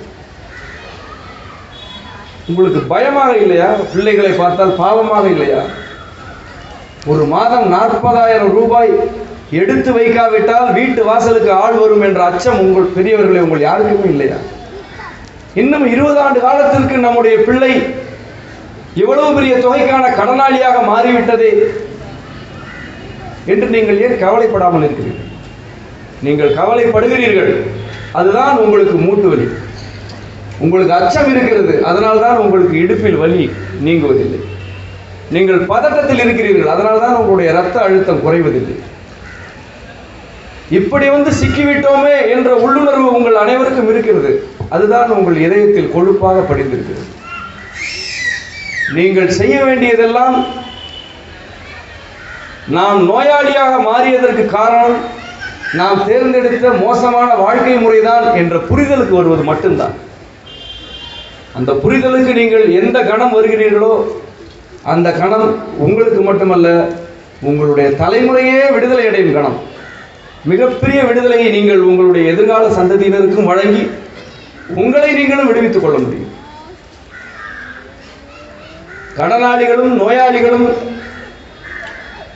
மட்டும்தான் இந்த நாட்டின் குடிமக்கள் என்ற நிலைமையை உருவாக்கி வைத்தது இப்பொழுது 60-70 வயதில் இருக்கக்கூடிய சமூகம்தான் என்று நான் தொடர்ந்து பேசி வருகிறேன். இங்கேயும் சொல்கிறேன். வேறு யார் பொறுப்பேற்பது? பிறந்த குழந்தை பொறுப்பேற்க வேண்டுமா? அல்லது கைகாட்டிய பள்ளிக்கூடத்தில் சென்று மலங்கழிப்பதற்கு கூட அனுமதி இல்லாமல் படித்துக் கொண்டிருக்கக்கூடிய அந்த சிறுவனோ சிறுமியோ பொறுப்பேற்க வேண்டுமா? அல்லது ஏதோ ஒரு பன்னாட்டு நிறுவனத்திற்கு வேலைக்கு சேர்ந்து லட்சக்கணக்கில் சம்பளம் வாங்கி அதை கடனாகவும் தேவையில்லாத செலவுகளாகவும் மாற்றிக்கொண்டிருக்கூடிய உங்கள் பிள்ளைகள் அந்த சமூகத்தின் கேடுகளுக்கு பொறுப்பேற்க வேண்டுமா? பசுமை புரட்சியும் வெண்மை புரட்சியும் நீல புரட்சியும் கேள்வி கேட்காமல் உள்ளே அனுமதித்ததற்கு யார் பொறுப்பேற்பது? அரசாங்கத்தையும் அரசியல்வாதிகளையும் காரணமாக்குவதை விட உலகத்திலே எளிதான காரியம் எதுவும் இருக்க முடியுமா? நாம் என்ன செய்தோம்? இதோ இவ்வளவு சீர்கேடுகள் இருக்கின்றன, நாம் என்ன செய்கிறோம்? இவற்றிற்கெல்லாம் யார் பொறுப்பு? நாம் தான் பொறுப்பு. நாம் அனைவரும் பொறுப்பு. நாம் தேர்ந்தெடுத்த வாழ்க்கை முறை பொறுப்பு. சேமிப்பு பொருளாதாரம் செம்மாந்திருந்த இந்த சமூகம் கடன் பொருளாதாரமாக மாற்றப்பட்டது. இன்னும் எத்தனை ஆண்டு காலத்துக்கு இந்த சமூகம் சுமக்க போகும்? நினைத்தால் எனக்கு மலைப்பாக இருக்குது. ஒரு உடல் நோய் என்று போனால் எவ்வளவுக்கு இன்சூரன்ஸ் இருக்கிறது என்பதை பார்த்து மருத்துவ முறையை முடிவு செய்கிறார்கள். இது யாரும் உங்களுக்கு தெரியாதா? 5 லட்சம் ரூபாய்க்கு இருக்கிறது என்றால் அதற்கான மருந்து, அதுக்கான அறுவை சிகிச்சை. 50,000 ரூபாய்க்கு இருந்தால் அதற்கான மருத்துவம், அதற்கான அறுவை சிகிச்சை. பெரியவர்களே, இது நியாயமா? உயிரை சுமந்து வாழ்ந்து கொண்டிருக்கும் உடலை நாம் இப்படி பணத்தை வைத்து தான் தொடர்ந்து அளந்து கொண்டிருக்க போகிறோமா? பணம் தான் நமக்கு எல்லாவற்றுக்குமான அளவுகோலா? ஒரு இன்சூரன்ஸ் நிறுவனம் தான் உங்களுடைய உடலில் எங்கு கத்தியை வைக்க வேண்டும் என்பதை முடிவு செய்கிறது என்பதை நீங்கள் எப்படி ஒப்புக்கொள்கிறீர்கள்? இந்த சமூகத்தையா உருவாக்கி வைத்திருக்கிறோம் என்ற சிந்தனை உங்களுக்கு ஏன் இன்னும் வரவில்லை? இதுதான் நாம் உருவாக்கி வைத்திருக்கக்கூடிய சமூகம். ஏன் ஊசி போடக்கூடாது என்று சொல்கிறீர்கள்? 2700 ரூபாய் ஊசி இலவசமாக போடுகிறார்கள் என்று பேசுவதை விட ஒரு மூடத்தனம் உலகத்தில் இருக்க முடியுமா? ஊசி வேண்டும் என்று வேண்டாம் என்று சொல்ல, அது வேறு, அது உள் கருத்து. வேண்டுமென்றால் 2 கோடியாக இருந்தாலும் வேண்டும் என்று கேள், அது உன் உரிமை. ஆனால் இலவசமாக கிடைக்கிறது என்பதற்காக போட்டுக்கொள்ள சொல்வதெல்லாம் என்ன? இதற்கு எதுக்கு படிக்க வேண்டும்? இலவசமாக கிடைக்கிறது என்பதற்காக எதை வேண்டுமானாலும் செய்வோமா? இப்படி பேசக்கூடிய பிள்ளைகள் இருக்கிறார்கள் என்றால் இப்படி பேசுவதை ஆதரித்த பெற்றோர்கள் இங்கே இருக்கிறார்கள். நாகாலாந்து மலைப்பகுதியிலே ஒரு கிராமத்துக்கு போனோம். அது இந்தியாவுடைய மாதிரி கிராமம், கொனோமா என்று பெயர். நீங்கள் யார் வேண்டுமானாலும் போகலாம். பழங்குடிகள் என்றால் ஏதோ ஜிம்பா தமிழ் சினிமா மட்டுமே பார்த்தவர்கள் தான் பழங்குடிகளை பற்றி ஒரு பார்வை இருக்கும். அதை தாண்டி உண்மையான உலகத்தை தெரிந்தவர்களுக்கு பழங்குடிகளை பற்றி வேறு பார்வை. அவர்கள் தான் உண்மையிலேயே நாகரிகமானவர்கள். அதுவும் நாகாலாந்தில் இருக்கக்கூடியவர்கள் எல்லாருமே ஆங்கிலம் பேசுவார்கள். சாதாரணமாக அவருடைய தாய்மொழி அது ஆங்கிலம். அவருடைய பழங்குடி மொழியும் ஆங்கிலமும் தாய்மொழி அவர்கள். அந்த கிராமத்திலே எல்லா வீடுகளும் மரத்தால் செய்யப்பட்ட வீடுகள். ஒரு குப்பையை பார்க்க முடியாது. குப்பை பொறுக்குவதற்கென்று அங்கே பெரிய ஏற்பாடு இருக்கிறது, சட்டத்திட்டங்கள் இருக்கின்றன. ஒரு இலையை நீங்கள் பார்க்க முடியாது. அப்படி ஒரு கிராமத்தை பார்க்க முடியாது. இன்னும் சொல்ல போனால் அப்படி ஒரு கிராமத்தை எல்லா ஊர்களிலும் பராமரிக்கவும் முடியாது. ஒரு மாதிரி கிராமமாக வைத்துக் கொள்ளலாம். அது அவ்வளவு கடினமான பணி. ஆனால் அவர்கள் செய்கிறார்கள். குப்பை இல்லாத, புகை இல்லாத, அங்கே புகைப்பிடிக்க முடியாது. இப்படி ஒரு கிராமம். இராணுவ அதிகாரிகளே அங்கே போனாலும் அங்கே புகைப்பிடிக்க மாட்டார்கள். நான் இராணுவ அதிகாரிகளோடு தான் சென்றிருந்தேன். அவர்கள் அங்கே புகைப்பிடிக்கக்கூடாது என்ற, புகைப்பிடித்தால் அங்கே வேறு விதமாக சிக்கல் வரும். அப்படி ஒரு கிராமம். எல்லா வீடுகளிலுமே மரத்தால் கட்டப்பட்டிருக்கின்றன. மர பயன்பாடு மிக அதிகமாக இருக்கின்றது. நம்முடைய நவீன சிந்தனையிலிருந்து ஒரு குதர்க்கமான கேள்வி இருந்தது. இவ்வளவு மரங்களை வெட்டி வீடு கட்டுகிறார்கள், காடுகளை அழிக்கிறார்களா? ஏனென்றால் நம் நவீன மனிதர்களுக்காகவும் கொஞ்சம் சிந்திக்க வேண்டியிருக்கிறது அல்லவா? அப்பொழுது பேசும்பொழுது அவர்கள் சொன்னார்கள், எங்களுடைய கிராமத்தில் உள்ள ஒவ்வொரு மனிதரும் காட்டுக்கு சென்று விறகு வெட்டவோ அல்லது மரங்களை வெட்டவோ எங்களுக்கு உரிமை உண்டு. ஆனால் ஒரே ஒரு துண்டு மரத்தையோ விறகையோ பணத்திற்காக எவருக்கும் விற்க மாட்டோம். பணத்திற்காக விறகை விற்பது, மரத்தை விற்பது எங்களுடைய பண்பாட்டுக்கு எதிரானது. எங்களுக்கு எவ்வளவு தேவை என்று வேண்டுமானாலும் நாங்கள் காட்டுக்கு செல்வோம், வெட்டி கொண்டு வருவோம். ஆனால் விற்க மாட்டோம். எங்களுக்கு தேவையான விலங்குகளை வேட்டையாடுவோம், நாங்கள் சாப்பிடுவோம். ஆனால் எந்த விலங்கின் மாமிசத்தையும் தோலையும் நாங்கள் பணத்திற்கு விற்க மாட்டோம். அன்பளிப்பாக கூட யாருக்கும் கொடுக்க மாட்டோம். உங்களுக்கு வேண்டுமென்றால் வேட்டை திருவிழா நடக்கும் பொழுது வந்து எங்கள் ஊரில் இருந்து சாப்பிட்டு விட்டு போகலாம். ஆனால் ஊரில் இருந்து நீங்கள் கறி எடுத்து செல்ல முடியாது. ஒரு பழங்குடி கிராமத்தோட இருக்கக்கூடிய ஒழுங்குமுறை. அவரெல்லாம் பழங்குடி, ட்ரைப், பார்பாரியன் என்றும் சொல்லலாம். அதனால்தான் அங்கே காடு இருக்கிறது. அங்கே மனிதர்கள் இருக்கிறார்கள், விலங்குகள் இருக்கின்றன, பறவைகள் இருக்கின்றன, ஓடைகள் இருக்கின்றன, நீர்வீழ்ச்சிகள் இருக்கின்றன. இயற்கையாக இருக்கிறது. அங்கே எல்லாம் இருக்கிறது. ஏனென்றால் அங்கே இருக்கக்கூடிய மூத்தவர்கள் அந்த இளைய தலைமுறையை இப்படி வழி நடத்துகிறார்கள். மரம் வெட்டக்கூடாது என்று யார் சொன்னது? மரமே வெட்டக்கூடாது என்று சொன்னது யார்? உலகத்தில் யாராவது சொல்லியிருக்கிறார்களா? தமிழர்களுடைய மரபில் மரமே வெட்டக்கூடாது என்று சொன்னார்களா? கப்பலாக ஓடியது, எகிப்துக்கு கப்பல் போனது, மரக்கலன்கள் போனது, மரம் வெட்டாமலா போனது? பெரிய கோயில் இருக்கக்கூடிய கதவுகள், தில்லை கோயில் இருக்கக்கூடிய கதவுகள் எல்லாம் இந்த மரத்தால் செய்யப்பட்டது தான். ஒரு தேர் செய்வதற்கு ஒரு காட்டை அழிக்க வேண்டும். அவ்வளவு பெரிய தேர்கள் நம்மிடம் இப்பொழுதும் இருக்கின்றன. மரம் வெட்டக்கூடாது என்று யார் சொன்னது? மரத்தை வியாபார பண்டமாக மாற்றாதே என்று சொன்னார்கள். இரண்டுக்கும் வேறுபாடு. உன் தேவைக்கு எடுத்துக்கொள், ஆனால் உன் ஆசைக்கு என்னிடமிருந்து பிடுங்காதே. இதுதான் இயற்கையின் குரல், இதுதான் இறையின் குரல். இந்த குரலுக்கு செவி சாய்த்தவர்கள் நம்முடைய முன்னோர்கள். ஒரு ஊருக்கு சென்றோம் என்றால் அந்த ஊரில் இருக்கக்கூடிய கடலையோ அல்லது சோளம் என்றால் உங்களுக்கு அது சோளமே தெரியாது. இந்த நீளமாக இருக்கு கடற்கரையில் இருப்பதெல்லாம் சோளம் கிடையாது, அது மக்காச்சோளம். சோளம் என்றால் உருண்டையாக சின்னதாக இருக்கு.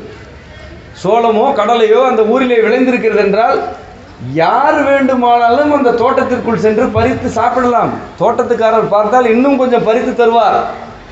ஆனால் பறித்து கொண்டு தோட்டத்தை விட்டு வெளியே போனால் அதே தோட்டத்துக்காரர் அடிப்பார்.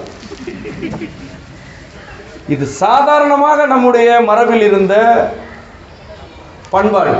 எவ்வளவு பெரிய பண்பாடு! உன் பசிக்கு நான் உணவளிக்கிறேன், உன் பேராசைக்கு என்னுடைய நிலத்தை தரமாட்டேன். இதைவிட சிறந்த பண்பாட்டையா நீங்கள் இணையதளங்களில் படித்து தெரிந்து கொள்ளப் போகிறீர்கள்? வீட்டிற்கு வந்தால் மோர் வேண்டுமா என்று கேட்டார்கள். மோர் குடிக்கிறீர்களா அல்லது கூழ் குடிக்கிறீர்களா என்று கேட்டது மூத்த தலைமுறை. இப்பொழுது உள்ளே போனாலே ஒரு ஸ்ப்ரைட்டு, எதையாவது ஒரு கலராக ஊற்றி வச்சு குடிக்க, அது ஒரு கௌரவம். யார் உருவாக்கிய பண்பாடு இது? இதோ இந்த தை எழுச்சியில் இந்த இளம் தலைமுறை ஒரு முடிவெடுத்தது, இனி பெப்சி கோக் போன்ற பன்னாட்டு பானங்களை நாங்கள் வாங்க மாட்டோம் என்று இளம் தலைமுறை முடிவெடுத்தது. இந்த முடிவை யார் எடுத்திருக்க வேண்டும்? இந்த முடிவு எப்பொழுது நடைமுறைப்படுத்தப்பட்டிருக்க வேண்டும்? யார் சொல்லிக் கொடுத்தது? இந்த முடிவை இப்பொழுதும் இந்த இளம் தலைமுறை எடுக்கவில்லை என்றால், இந்த இளம் தலைமுறை பெற்று போட்டிருக்கக்கூடிய குழந்தைகளுடைய குடிநீருக்கும் ஆபத்து வந்திருக்குமா இல்லையா?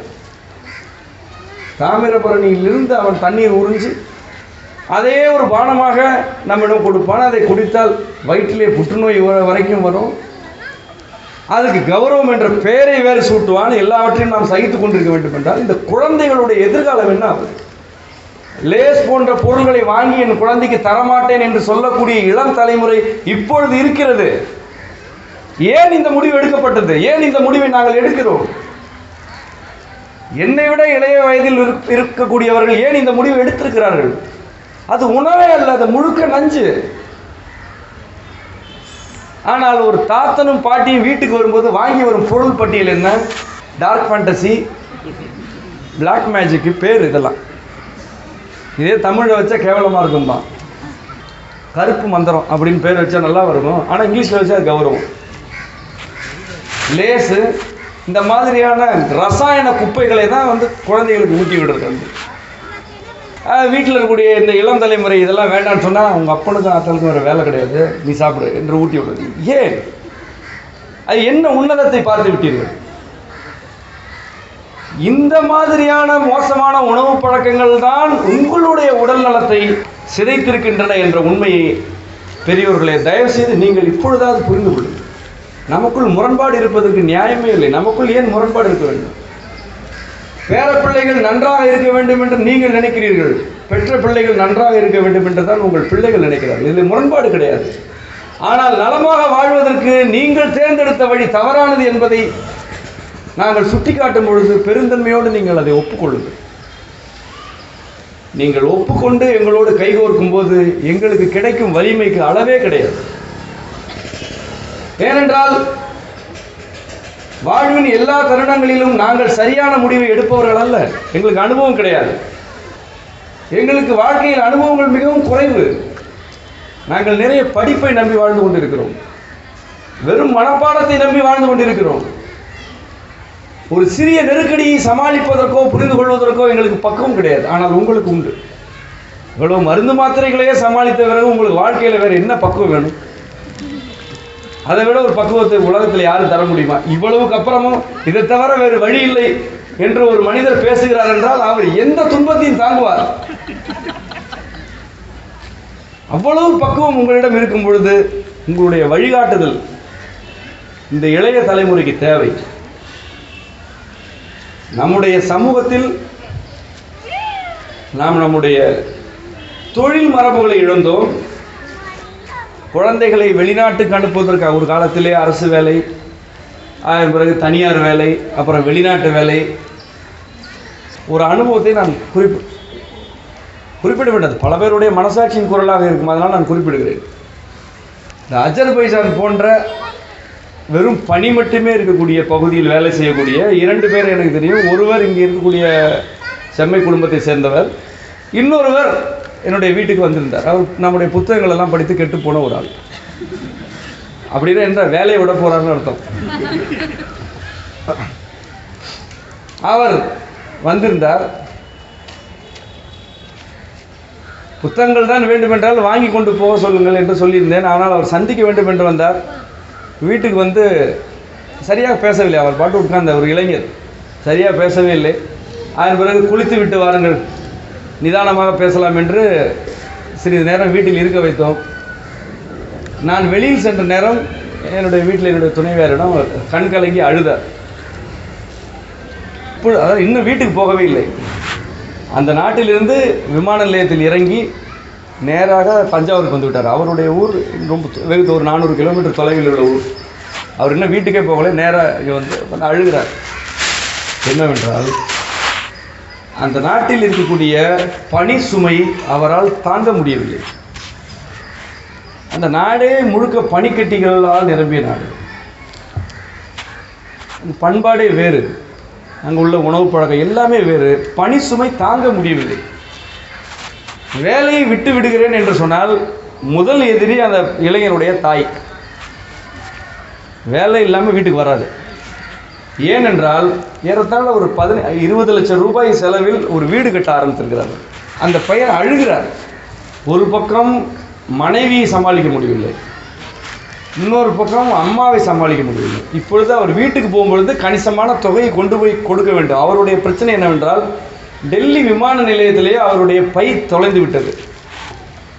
அதற்கு புகார் கொடுத்துட்டு வந்துங்க 2-3 நாட்கள் கழித்து தான் வரும்.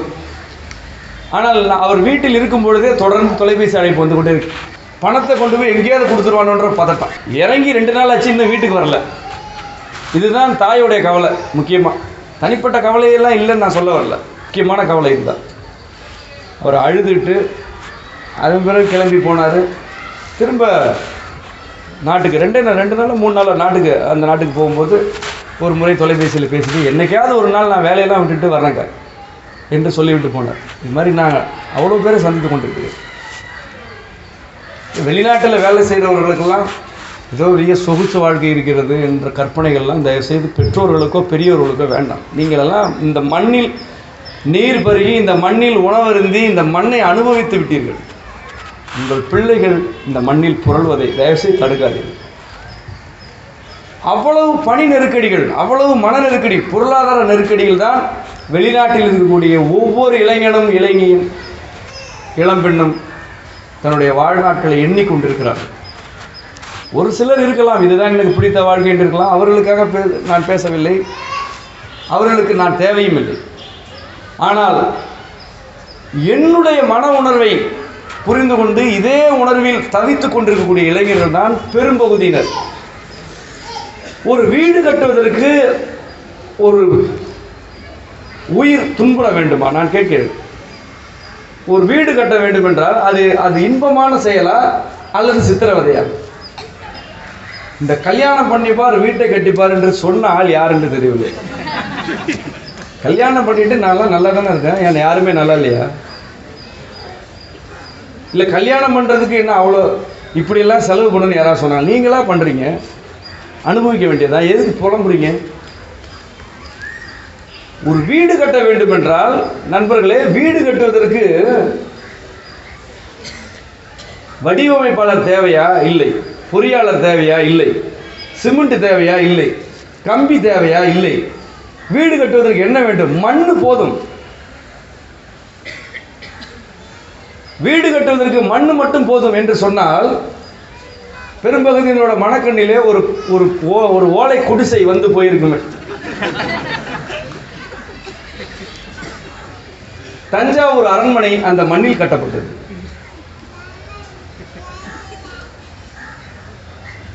சிமெண்ட் இல்லாமல் கட்டப்பட்ட அணைகள் நம்முடைய நாட்டில் இருக்கின்றன.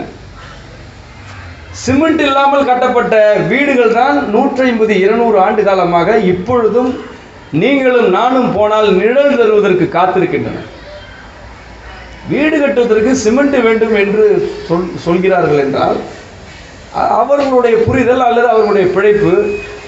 ஆனால் இந்த நாட்டில் வாழக்கூடிய முதியவர்களுக்கு இது கூடவா தெரியாது? உங்களுக்கு தெரியுமே, காரை வீடுகளை பற்றி உங்களுக்கு தெரியும். நூற்றாண்டுகளை கடந்து வாழக்கூடிய நம்முடைய மரபு கட்டிடங்களுக்கு இந்த நவீன கருவிகள் தேவையில்லை என்பது உங்களுக்கு தெரியும். ஆனால் இப்பொழுது நீங்கள் ஒரு மிக நெருங்கிய ஒரு நண்பர் இந்த மரபு வாழ்க்கை மீது அதிதீவிர ஆர்வம் கொண்டு உண்மையிலேயே செயலாற்றக்கூடிய ஒரு நண்பருடைய வீட்டுக்கு சென்றிருந்தேன். இந்த பேரையெல்லாம் சொன்னால் எல்லாருக்கும் அதிர்ச்சியாக இருக்கும், வேண்டாம். அவருடைய பெற்றோர் ஒரு வீடு கட்டியிருக்காங்க. ஏன்னா அவர் கட்டணும் சொல்ல முடியாது, அவர் இப்படி கட்ட மாட்டார். அவர் இனிமேல் தான் கட்டணும். இப்போ இந்த மாதிரி என்ன மாதிரி ஆளுகளுக்கெல்லாம் என்னென்னா 2 வீடு கட்டணும். ஒன்று அம்மா அப்பாவுக்காக, அது சிமெண்ட்டு கம்பி டைல்ஸு. இன்னொன்று எங்களுக்காக, அது சுண்ணாம்பு, மணல், களிமண் நம்மள மாதிரி. இப்போ அவர் ஒரு வீடு கட்டிட்டாரு, இப்போ 2வது வீடு இனிமேல் தான் அவர் கட்டணும். அந்த வீட்டுக்கு போய் பகலில் உட்காந்தா வேர்வை தாங்கலை, ராத்திரி குளிருது. வீடு பூரா டைல்ஸ், இந்த மார்பிள் கல், அந்த டைலும் மார்பிளோ பல. ஒரு கட்டிடத்துடைய அடிப்படையான இலக்கணம் புறத்தில் இருக்கக்கூடிய பருவநிலையை கட்டிடம் உள்ளே கடத்தக்கூடாது. இதுதான் கட்டடம்னாலே. கட்டடம்னாலே என்னன்னா வெளியில் இருக்கக்கூடிய பருவநிலையை உள்ளே கடத்தக்கூடாது. இதுக்கெல்லாம் ரொம்ப படிக்க வேண்டாம், கொஞ்சம் புத்தி இருந்தால் போதும். வெளியில் வெயிலாக இருக்குன்னா வீட்டுக்குள்ளே போனால் குளிர்ச்சியாக இருக்கணும், வெளியில் குளிர்ச்சியாக இருக்குன்னா உள்ளே போனால் கதகதப்பாக இருக்கணும். கடத்தக்கூடாது. புற சூழலை கட்டிடம் என்பது உள்ளே கடத்தக்கூடாது. இது என்ன பெரிய கண்டுபிடிப்பா? இப்பொழுது கட்டப்படக்கூடிய வீடுகளில் மிக அதிகமாக பயன்படுத்தப்படும் இரும்பு கம்பிகள் எளிதில் கடத்திகளா அறுதியில் கடத்திகளா? கண்டக்டர்ஸ் தானே, அப்படி சொன்னால் தான் புரியும். கண்டக்டர்ஸ், கடத்திகள். கம்பிகளை மிக அதிகமாக வைத்து, அதாவது கண்டக்டர்களை அதிகமாக வைத்து கட்டப்படும் வீடுகளில் புறச்சூழல் உள்ளே கடத்தப்படுமா அல்லது நிறுத்தப்படுமா? கடத்தப்படும். வெளியிலே மழை பெய்தால் உள்ளே குளிர் எடுக்கும், வெளியிலே வெயில் எடுத்தால் உள்ளே வேர்க்கும். அது எதுக்கு வீடா? அதுக்கு பேர் வீடு கிடையாது. அதுக்கு உதாரணமே சொல்ல முடியாது. ஏன்னா பறவைகளோட கூடு கூட இந்த பருவநிலையெல்லாம் தாக்கு பிடிக்கிற மாதிரி கட்டும். ஒரு தூக்கணாங்குருவியோட கூடு, அதில் இருக்கக்கூடிய பொறியியல் தொழில்நுட்பம் மனிதனுடைய வீடுகளில் கிடையாது. தரையில் பதிக்கப்படும் கற்கள் வெப்பத்தையோ குளிரையோ திருப்பி அனுப்புபவையாக இருக்கக்கூடாது. வெப்பத்தையோ குளிரையோ உள்வாங்கி நிலத்திற்கு கடத்துபவையாக இருக்க வேண்டும். சுவர்கள் கடத்தக்கூடாது, தரை கடத்த வேண்டும். இதுதான் வீட்டோட இலக்கணம். இந்த மார்பிள்ஸ், டைல்ஸ் இதையெல்லாம் போட்டு வீடு கட்டினா, தரை தளத்தை போட்டால் அது எல்லாத்தையுமே திருப்பி அனுப்பும், எதையுமே உள்ள அனுப்பாது. மூட்டு மாற்று அறுவை சிகிச்சை செய்யக்கூடிய மருத்துவமனைகளுக்கும் நவீன வீடுகளுடைய கழிப்பறைகளுக்கும் உள்ள உறவு என்ன? நவீன வீடுகளின் கழிப்பறைகள், குளியலறைகளில் பதிக்கப்படும் பளபளப்பான டைல்ஸ் தான் பெருசுகளை தடுக்கி விழ செய்பவை. ஒரு கழிவறையில் கூட பளபளன்னு இருக்கணும், அங்க என்ன முகமா பார்க்க போறோம்?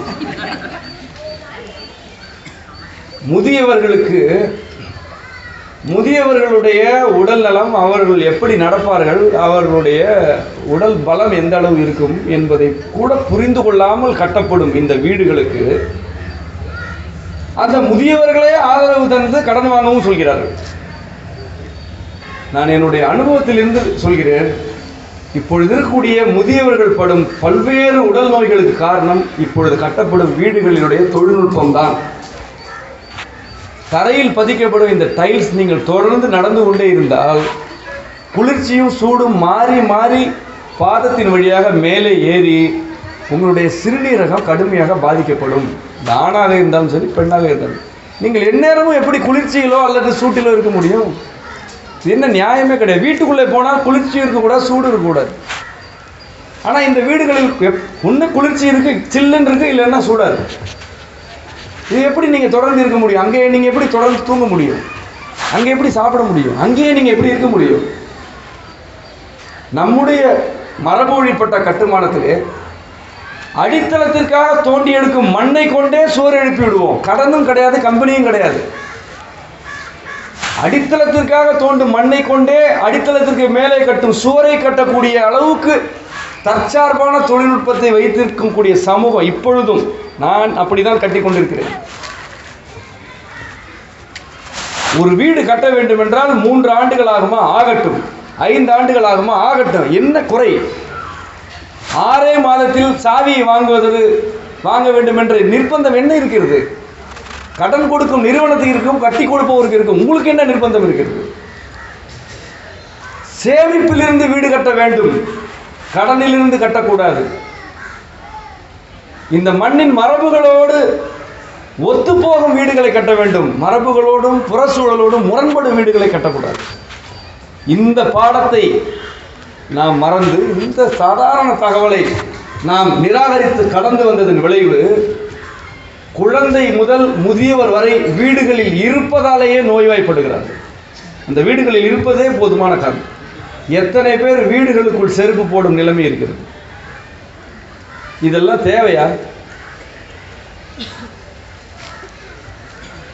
மிகப்பெரிய மலைகள், செம்மாந்திருந்த மலைகள், அந்த மலைகளை எல்லாம் வெட்டி கொண்டு வந்து மார்பிள் என்ற பெயரிலே வீட்டில் போட்டு மலையேறும் போது போட வேண்டிய செருப்பை வீட்டுக்குள்ளே போட்டு கொண்டிருக்கிறோம். அதுக்கு பேர் தான் வினைப்பலன். இயற்கையை நாம் சீரழித்தால் நம்மை நாமே சீரழித்துக் கொள்கிறோம் என்றுதான் அதற்கு அர்த்தம். இயற்கையை தனியாகலாம் சீரழிக்க முடியாது. காற்றில் காரி துப்பினால் எச்சிலில் இருக்கும் நுண்ணுயிர்கள் மீண்டும் மூக்குக்குத்தான் வரும் என்ற சிந்தனை இருந்தால் போதும். இதுக்கு படிக்கலாம் வேண்டாம், தெரிந்தால் போதும். நம்முடைய வீடுகள், நம்முடைய விளைநிலங்கள், நம்முடைய கல்வி கூடங்கள் தற்சார்பற்றவையாக மாறிப்போன விளைவால் நம்முடைய மூத்த தலைமுறை இந்த தற்சார்பற்ற தன்மையை தெரிந்தும் தெரியாமலும் உருவாக்கி வைத்துவிட்ட விளைவால் இப்பொழுது சமூகமே நோய்வாய்ப்பட்டு கிடக்குது.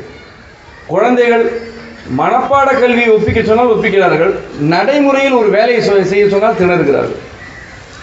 ஏதாவது ஒரு வேலையை கொடுத்தால் அதை நம்ம சில குழந்தைகள் நேற்று கூட எழுத சொன்னால் புலி என்று எழுத வேண்டும் என்றால் நாம் ஒரு தடவை எழுதி காட்டுகிறோம், புலி என்று எழுதி காட்டுகிறோம், அதை பார்த்து எழுதுகிறார்கள். அப்புறம் தான் நான் கண்டுபிடிச்சேன் இது எழுத்துல வரையுதுன்னு.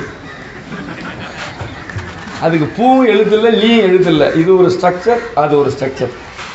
இப்படி போட்டு அப்படி இழுக்கணும், அப்படி போட்டு இப்படி சுழிக்கணும். அது வரைஞ்சிட்டு தான் இருக்கு. ஏன்னா பார்த்து செய்தலை மட்டுமே கல்வி முறையாக வைத்திருக்கக்கூடிய பள்ளிக்கூடங்கள் தான் நம்ம அதை படிக்க வைக்கிறோம். எதையும் புரிந்து கொண்டு செய்வதற்கான கல்வி முறையே கிடையாது. இந்த அரசு பள்ளிக்கூடத்தில் சேர்க்கறதுக்காக இளம் தலைமுறை படுற பாடு இருக்கு. இங்கே வந்திருக்கக்கூடிய பெரியவர்கள், இந்த ஒலியை கேட்கக்கூடிய பெரியவர்களிடலாம் கெஞ்சி நீங்கள் வந்தால் காலில் கூட நான் விடுறேன். எனக்கு உண்மையிலே சங்கடம் இல்லை. தயவுசெய்து உங்களுடைய பிள்ளைகள் தங்களுடைய குழந்தைகளை தனியார் பள்ளி நிறுவனங்கள்லேருந்து வெளியில் எடுக்கணும்னு சொன்னாங்கன்னா தயவுசெய்து எதிர்க்காதீங்க. அது மிகப்பெரிய பாவம் நீங்கள் செய்யறது. உங்களுடைய பிள்ளைகளை நீங்கள் படிக்க வச்சுங்க. அந்த பிள்ளைகள் படித்து நிறைய சம்பாதிச்சு இது வாழ்க்கை இல்லைன்னு ஒரு முடிவுக்கு வந்திருக்காங்க. உங்கள் பேச்சை மீறலை, நீங்கள் சொன்னதெல்லாம் கேட்டுட்டு இது வாழ்க்கை இல்லைன்னு ஒரு முடிவுக்கு வர்ற உரிமை கூட அவங்களுக்கு கிடையாதா?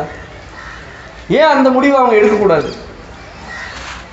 அதிகமாக பணம் பிடுங்கக்கூடிய கல்வி நிறுவனங்களில் தான் சேவ் பண்ணி நீங்கள் ஒத்த காலில் நிற்கிறது. அதில் என்ன லட்சியம் வேண்டி கிடக்கு? இந்த கல்வி முறை தவறு, மனப்பாட கல்வி முறையாக மாறிவிட்டது. இங்கே தாய்மொழி கற்றுக் கொடுக்கப்படுவதில்லை. தாய்மொழியை பேசினாலே தண்டத்தொகை விதிக்கிறார்கள். தாய்மொழியை பேசாத, தாய்மொழி படிக்காத ஒரு சமூகம் உருவாகிவிட்டால் இந்த குழந்தைங்க திருக்குறளை படிக்குமா, தொல்காப்பியத்தை படிக்குமா, இல்லை சித்தர் பாடல்? நீங்கள் கோயிலாக போகிறீங்க, சித்தர் கோயில்களுக்கு போகிறீங்க, எந்த சித்தர் பாடலை உங்கள் பேரப்பிள்ளை படிக்கும்னு நீங்கள் நினச்சிட்டு இருக்கிறீங்க? அதுக்கு தமிழே படிக்க தெரியாது, படித்தா புரியாது. அதோடைய ஊடக மொழியெல்லாம் தமிழ் ஆங்கிலமாக மாறிப்போச்சு. தொலைக்காட்சியாக இருக்கட்டும், திரைப்படமாக இருக்கட்டும், பத்திரிகைகளாக இருக்கட்டும், தூய தமிழ் பேசப்படுறதும் எழுதப்படுறதும் இல்லை. சூழல்லையும் தமிழ் கிடையாது, பள்ளிக்கூடத்துலையும் இல்லை, கல்வியிலையும் தமிழ் இல்லை என்றால் அந்த குழந்தைங்க எப்படி தாய்மொழி கற்றுக்கும்? எதை படிப்பாங்க? ஆங்கிலத்தின் வழியாக யாராவது பேசினால் அதை அப்படியே நம்பக்கூடிய பிராய்லர் கோழிகளாகத்தான் இந்த பிள்ளைங்க வளரும். தாய்மொழியே தெரியாத குழந்தைகளாக வளரும். இந்த பள்ளிகள், இந்த கல்லூரிகள் எல்லாம் நல்ல கல்வியை தருகின்றன என்று நீங்கள் இப்பொழுது நம்புகிறீர்களா? உங்களுக்கு இப்பொழுது அந்த நம்பிக்கை இருக்கிறதா? நல்ல கல்வியை தருகின்றனவா என்று பெரியவர்களை நீங்கள் வளர்த்த உங்களுடைய பிள்ளைகளிடம் கேளுங்கள், அவர்கள் சொல்வார்கள். நீங்கள் சேர்த்து விட்ட காரணத்தால் அங்கே படித்து வேலைக்கு சென்று நன்றாக ஊதியமும் ஈட்டக்கூடிய உங்கள் பிள்ளைகள் தான் இப்பொழுது சொல்கிறார்கள் அந்த கல்லூரிகளும் பள்ளிகளும் சரியில்லை என்று. வேறு யார் சொல்ல வேண்டும் உங்களுக்கு? கல்வி முறை, கட்டுமானம், வாழ்க்கை முறை ஆகியவற்றிலெல்லாம் நம்முடைய மரபுகளை நாம் உதாசீனப்படுத்திய பிறகு ஒரு சமூகமே ஊனமாகி போனது. சமூகம் ஊனமாகி போன செய்தி எப்படியெல்லாம் அறிந்து கொள்ள வேண்டும் என்றால், இந்த சமூகத்தில் யாருக்கு இந்த தமிழ்நாட்டிலேயே அதிக வயது யார் ஒருவரை பிடித்து பார்ப்போம். தமிழ்நாட்டிலே குறைந்த வயது யார் என்று ஒரு குழந்தை எடுத்து பார்ப்போம். இந்த அதிக வயது குறைந்த வயது இரண்டுக்கும் இடையில் இருக்கக்கூடிய வயதினரின் பிரதிநிதிகளை எல்லாம் எடுத்து நீங்கள் சோதித்து பார்த்தால் இவர்களில் மிக பெரும்பான்மையினர் நோயாளிகளாகவும் கடனாளிகளாகவும் தான் இருப்பார்கள். நீங்கள் வேண்டுமானால் சோதனை நடத்துங்களேன். ஒன்று நோயாளி அல்லது கடனாளி. எனக்கு நோயும் இல்லை, எனக்கு கடனும் இல்லை, எல்லாவற்றிற்கும் மேலாக எனக்கு வாழ்க்கையை பற்றிய கவலை இல்லை என்று பேசக்கூடிய குழந்தைகளை நாம் உருவாக்க வேண்டும் என்று நான் சொல்கிறேன். என்னை போன்றவர்கள் சொல்கிறோம். பெரியவர்களுக்கு இதில் என்ன மாற்று கருத்து இருக்க முடியும்? அப்படி ஒரு சமூகம் உருவாக வாய்ப்பில்லை என்று நீங்கள் நினைக்கலாம், சாத்தியமில்லை என்று நீங்கள் நினைக்கலாம். ஆனால் உருவாக கூடாது என்று நீங்கள் நினைப்பதில்லை. பெரியவர்களே, நான் மீண்டும் சொல்கிறேன், அப்படி ஒரு சமூகத்தை நீங்களும் நாங்களும் இணைந்தால் நம்மால் உருவாக்க முடியும். அப்படி ஒரு சமூகத்தை உருவாக்கும் செயல்களில் ஒன்றாகத்தான் 7 நாட்கள் இந்த தமிழகத்தின் பல்வேறு வீதிகளில் நாம் ஒன்றாக கூடினோம். வயது வித்தியாசம் பாராமல் நாம் அனைவரும் ஒரு குரலை எழுப்ப முடிந்தது. வயது வித்தியாசம் பாராமல், அச்சுறுத்தாமல், கவலைப்படாமல், துணிச்சலோடு உங்கள் பிள்ளைகளை நீங்கள் வீதிக்கு அனுப்பிய அந்த 7 நாட்களில் உலகமே நம்மை திரும்பி பார்த்தது என்பதை நீங்கள் ஒப்புக்கொண்டு தான் ஆக வேண்டும். ஏனென்றால் அது நடந்தது. ஒரு சட்டம் நமக்காக இயற்றப்பட்டது 7 நாட்களில். நாம் ஒன்றாக சேர்ந்ததின் விளைவு அது. நாம் ஒன்றாக சேர்ந்தால் நம்மால் புதிய சட்டங்களை எழுத முடியும், இருக்கும் சட்டங்களை திருத்த முடியும். நாம் ஒன்றாக இணைந்தால் நம்மால் ஒரு புதிய சமூகத்தை படைக்க முடியும். முதியவர்கள், வீடுகளில் ஓய்வு பெற்ற நிலையில் இருப்பவர்கள் இந்த சமகால சமூகத்தின் இளைய தலைமுறையால் எப்படி நடத்தப்படுகிறார்கள் என்று பார்க்க வேண்டும் என்றால் அதற்கு கூகுளில் போய் என்னவென்று தேட வேண்டும். ஒவ்வொரு ஏடிஎம் மையத்திலும் உட்கார்ந்திருக்கக்கூடிய காவலரை பார்த்தால் நாம் எல்லாம் சேர்ந்து இந்த சமூகத்தின் மூத்தவர்களை எப்படி நடத்துகிறோம் என்று தெரிந்து கொள்ளலாம். யார் உட்கார்ந்திருக்க வேண்டும்? நியாயமாக ஒரு ஏடிஎம் மையத்திலே யார் உட்கார்ந்திருக்க வேண்டும்? ஒரு 20-25 வயது இளைஞனுக்கு அவனுக்குரிய ஊதியத்தை கொடுத்து அவனை உட்கார செய்ய வேண்டும். ஆனால் அங்கே யார் உட்கார்ந்திருக்கிறார்? எழுந்திருத்து நிற்க முடியாதவர் அந்த ஏசி குளிரில் விடவிடத்து கொண்டு உட்கார்ந்திருக்கிறார். இதெல்லாம் பாவம் இல்லையா? வெறும் 2000 ரூபாய், 1500 ரூபாய்க்கு சம்பளம், 65 வயது முதியவர் ஒரு 2000 ரூபாய் சம்பளத்திற்கு இரவு பகல் பாராமல் குளிரில் நடுங்கி கொண்டு உட்கார்ந்திருக்க முடிகிறது இந்த நாட்டில். இவர்களுடைய பிள்ளைகளுக்கெல்லாம் என்ன கேடு வந்தது? இவர்களுடைய பிள்ளைகள் எல்லாம் 2000 ரூபாய் பணம் கொடுக்க முடியாமல் இருக்கிறார்களா? இந்த நாட்டில் அப்படி ஒருத்தர் இருக்க முடியுமா? இங்கே வேலை செய்வதற்கு ஆள் இல்லை. வாங்கினால் 5 லட்சம் 10 லட்சம் சம்பளம், அல்லது குறைந்தபட்சம் ஒரு நாளைக்கு 400 ரூபாய் 500 ரூபாய் சம்பளம். அந்த ஏடிஎம் மையங்களில் உட்கார்ந்திருக்கக்கூடியவர்கள் எல்லாம் குப்பங்களில் இருந்தும் சேரிகளிலும் இருந்து வந்தவர்கள் அல்ல, நடுத்தர வர்க்கத்து குழந்தைகளின் பெற்றோர். அவர்கள்தான் பெரும்பகுதியினர். தனியார் நிறுவனங்களில் செக்யூரிட்டிகளாக உட்கார்ந்திருக்கக்கூடிய முதியவர்கள் எல்லாம் யார்? இந்த பால் வாங்குவதற்கு வரிசையில் இருப்பவர்கள் யார்? யார் கடுமையாக காத்திருந்து உடல் உழைப்பு செலுத்த வேண்டிய இடத்திற்கு செல்ல வேண்டியவர்கள், உடல் திறன் உள்ளவர்கள். ஆனால் காத்திருத்தல், அவமானப்படுதல் ஆகிய 2 தகுதிகளும் இருக்க வேண்டிய இடங்களில் எல்லாம் முதியவர்கள் தான் நிற்கிறார்கள். இவர்களெல்லாம் யார் என்று பார்த்தால் ஒரு காலத்தில் 10 பேரிடம் சல்யூட் வாங்கியவர்கள். அதுதான் உள்ளதிலேயே கொடுமை. தனியார் நிறுவனமோ அல்லது சொந்த தொழிலோ அல்லது அரசு துறையோ 10 பேர் மதிக்க வாழ்ந்தவர்கள். பிள்ளைகளுடைய பள்ளிக்கூடத்திலே கால் கடுக்க நிற்க வேண்டும் என்றால் வீட்டில் உள்ள பெருசுகளை அனுப்புவது. முதியவர்களை எங்கெல்லாம் அனுப்பலாம், எங்கு அவமானப்பட வேண்டுமோ, எங்கு கால் கடுக்க நிற்க வேண்டுமோ அங்கெல்லாம் அனுப்பலாம். ஆனால் எங்கு அனுப்பக்கூடாதோ அங்குதான் அனுப்புகிறோம் என்பதை புரிந்து கொள்ளாத இளைய தலைமுறை இருப்பது நியாயமற்றது. அங்குதான் பெரியவர்களை அனுப்பக்கூடாது, ஆனால் அங்குதான் அவர்கள் அனுப்பப்படுகிறார்கள். மிகப்பெரிய கொடுமை. நான் மருத்துவம் பார்த்த அனுபவத்திலிருந்து எப்பொழுதும் சொல்லக்கூடிய ஒரு செய்தி உண்டு. முதுமை நலத்திலும் அதை குறிப்பிட விரும்புகிறேன். அலோபதி மருத்துவம் இவ்வளவு பெரிதாக இந்த சமூகத்தில் வெற்றி பெற்றது என்றால் அதற்கு முக்கியமான காரணம் மனிதர்கள் ஒருவர் மீது ஒருவர் அன்பு செலுத்த தவறியதுதான் என்பது என்னுடைய கருத்து. தலை வலிக்கிறது என்றால் அருகே இருப்பவர் தலையை பிடித்து விட வேண்டும், மாத்திரை வாங்கி தரக்கூடாது. கால் வலிக்கிறது என்றால் அருகே இருப்பவர் கால் பிடித்து விட வேண்டும், மருத்துவரிடம் கூட்டி போகக்கூடாது. நீங்கள் முதலில் செய்ய வேண்டியது உங்களுடைய அரவணைப்பையும் ஆறுதலையும் அந்த உயிருக்கு தருவது. ஆனால் தலைவலி, காய்ச்சல், உடல் வலி, கால் வலி எது வந்தாலும் தன்னுடைய தாய் தகப்பன் அல்லது தாத்தா பாட்டியுடைய கால் பிடித்து விடுவதற்கோ தலை பிடித்து விடுவதற்கோ கூட மனமும் நேரமும் பக்குவமும் இல்லாதவர்கள் கால் வலிக்கிறதா உடனே அந்த டாக்டர், இடுப்பு ஒலிக்கிறதா இந்த டாக்டர் என்று மருத்துவமனைகளை நோக்கி பெரியவர்களை விரட்டுவது அவர்களுடைய அன்பு குறைபாடு என்று நான் நினைக்கிறேன். இதற்கு வேறொரு பெயர் வைக்கலாம்.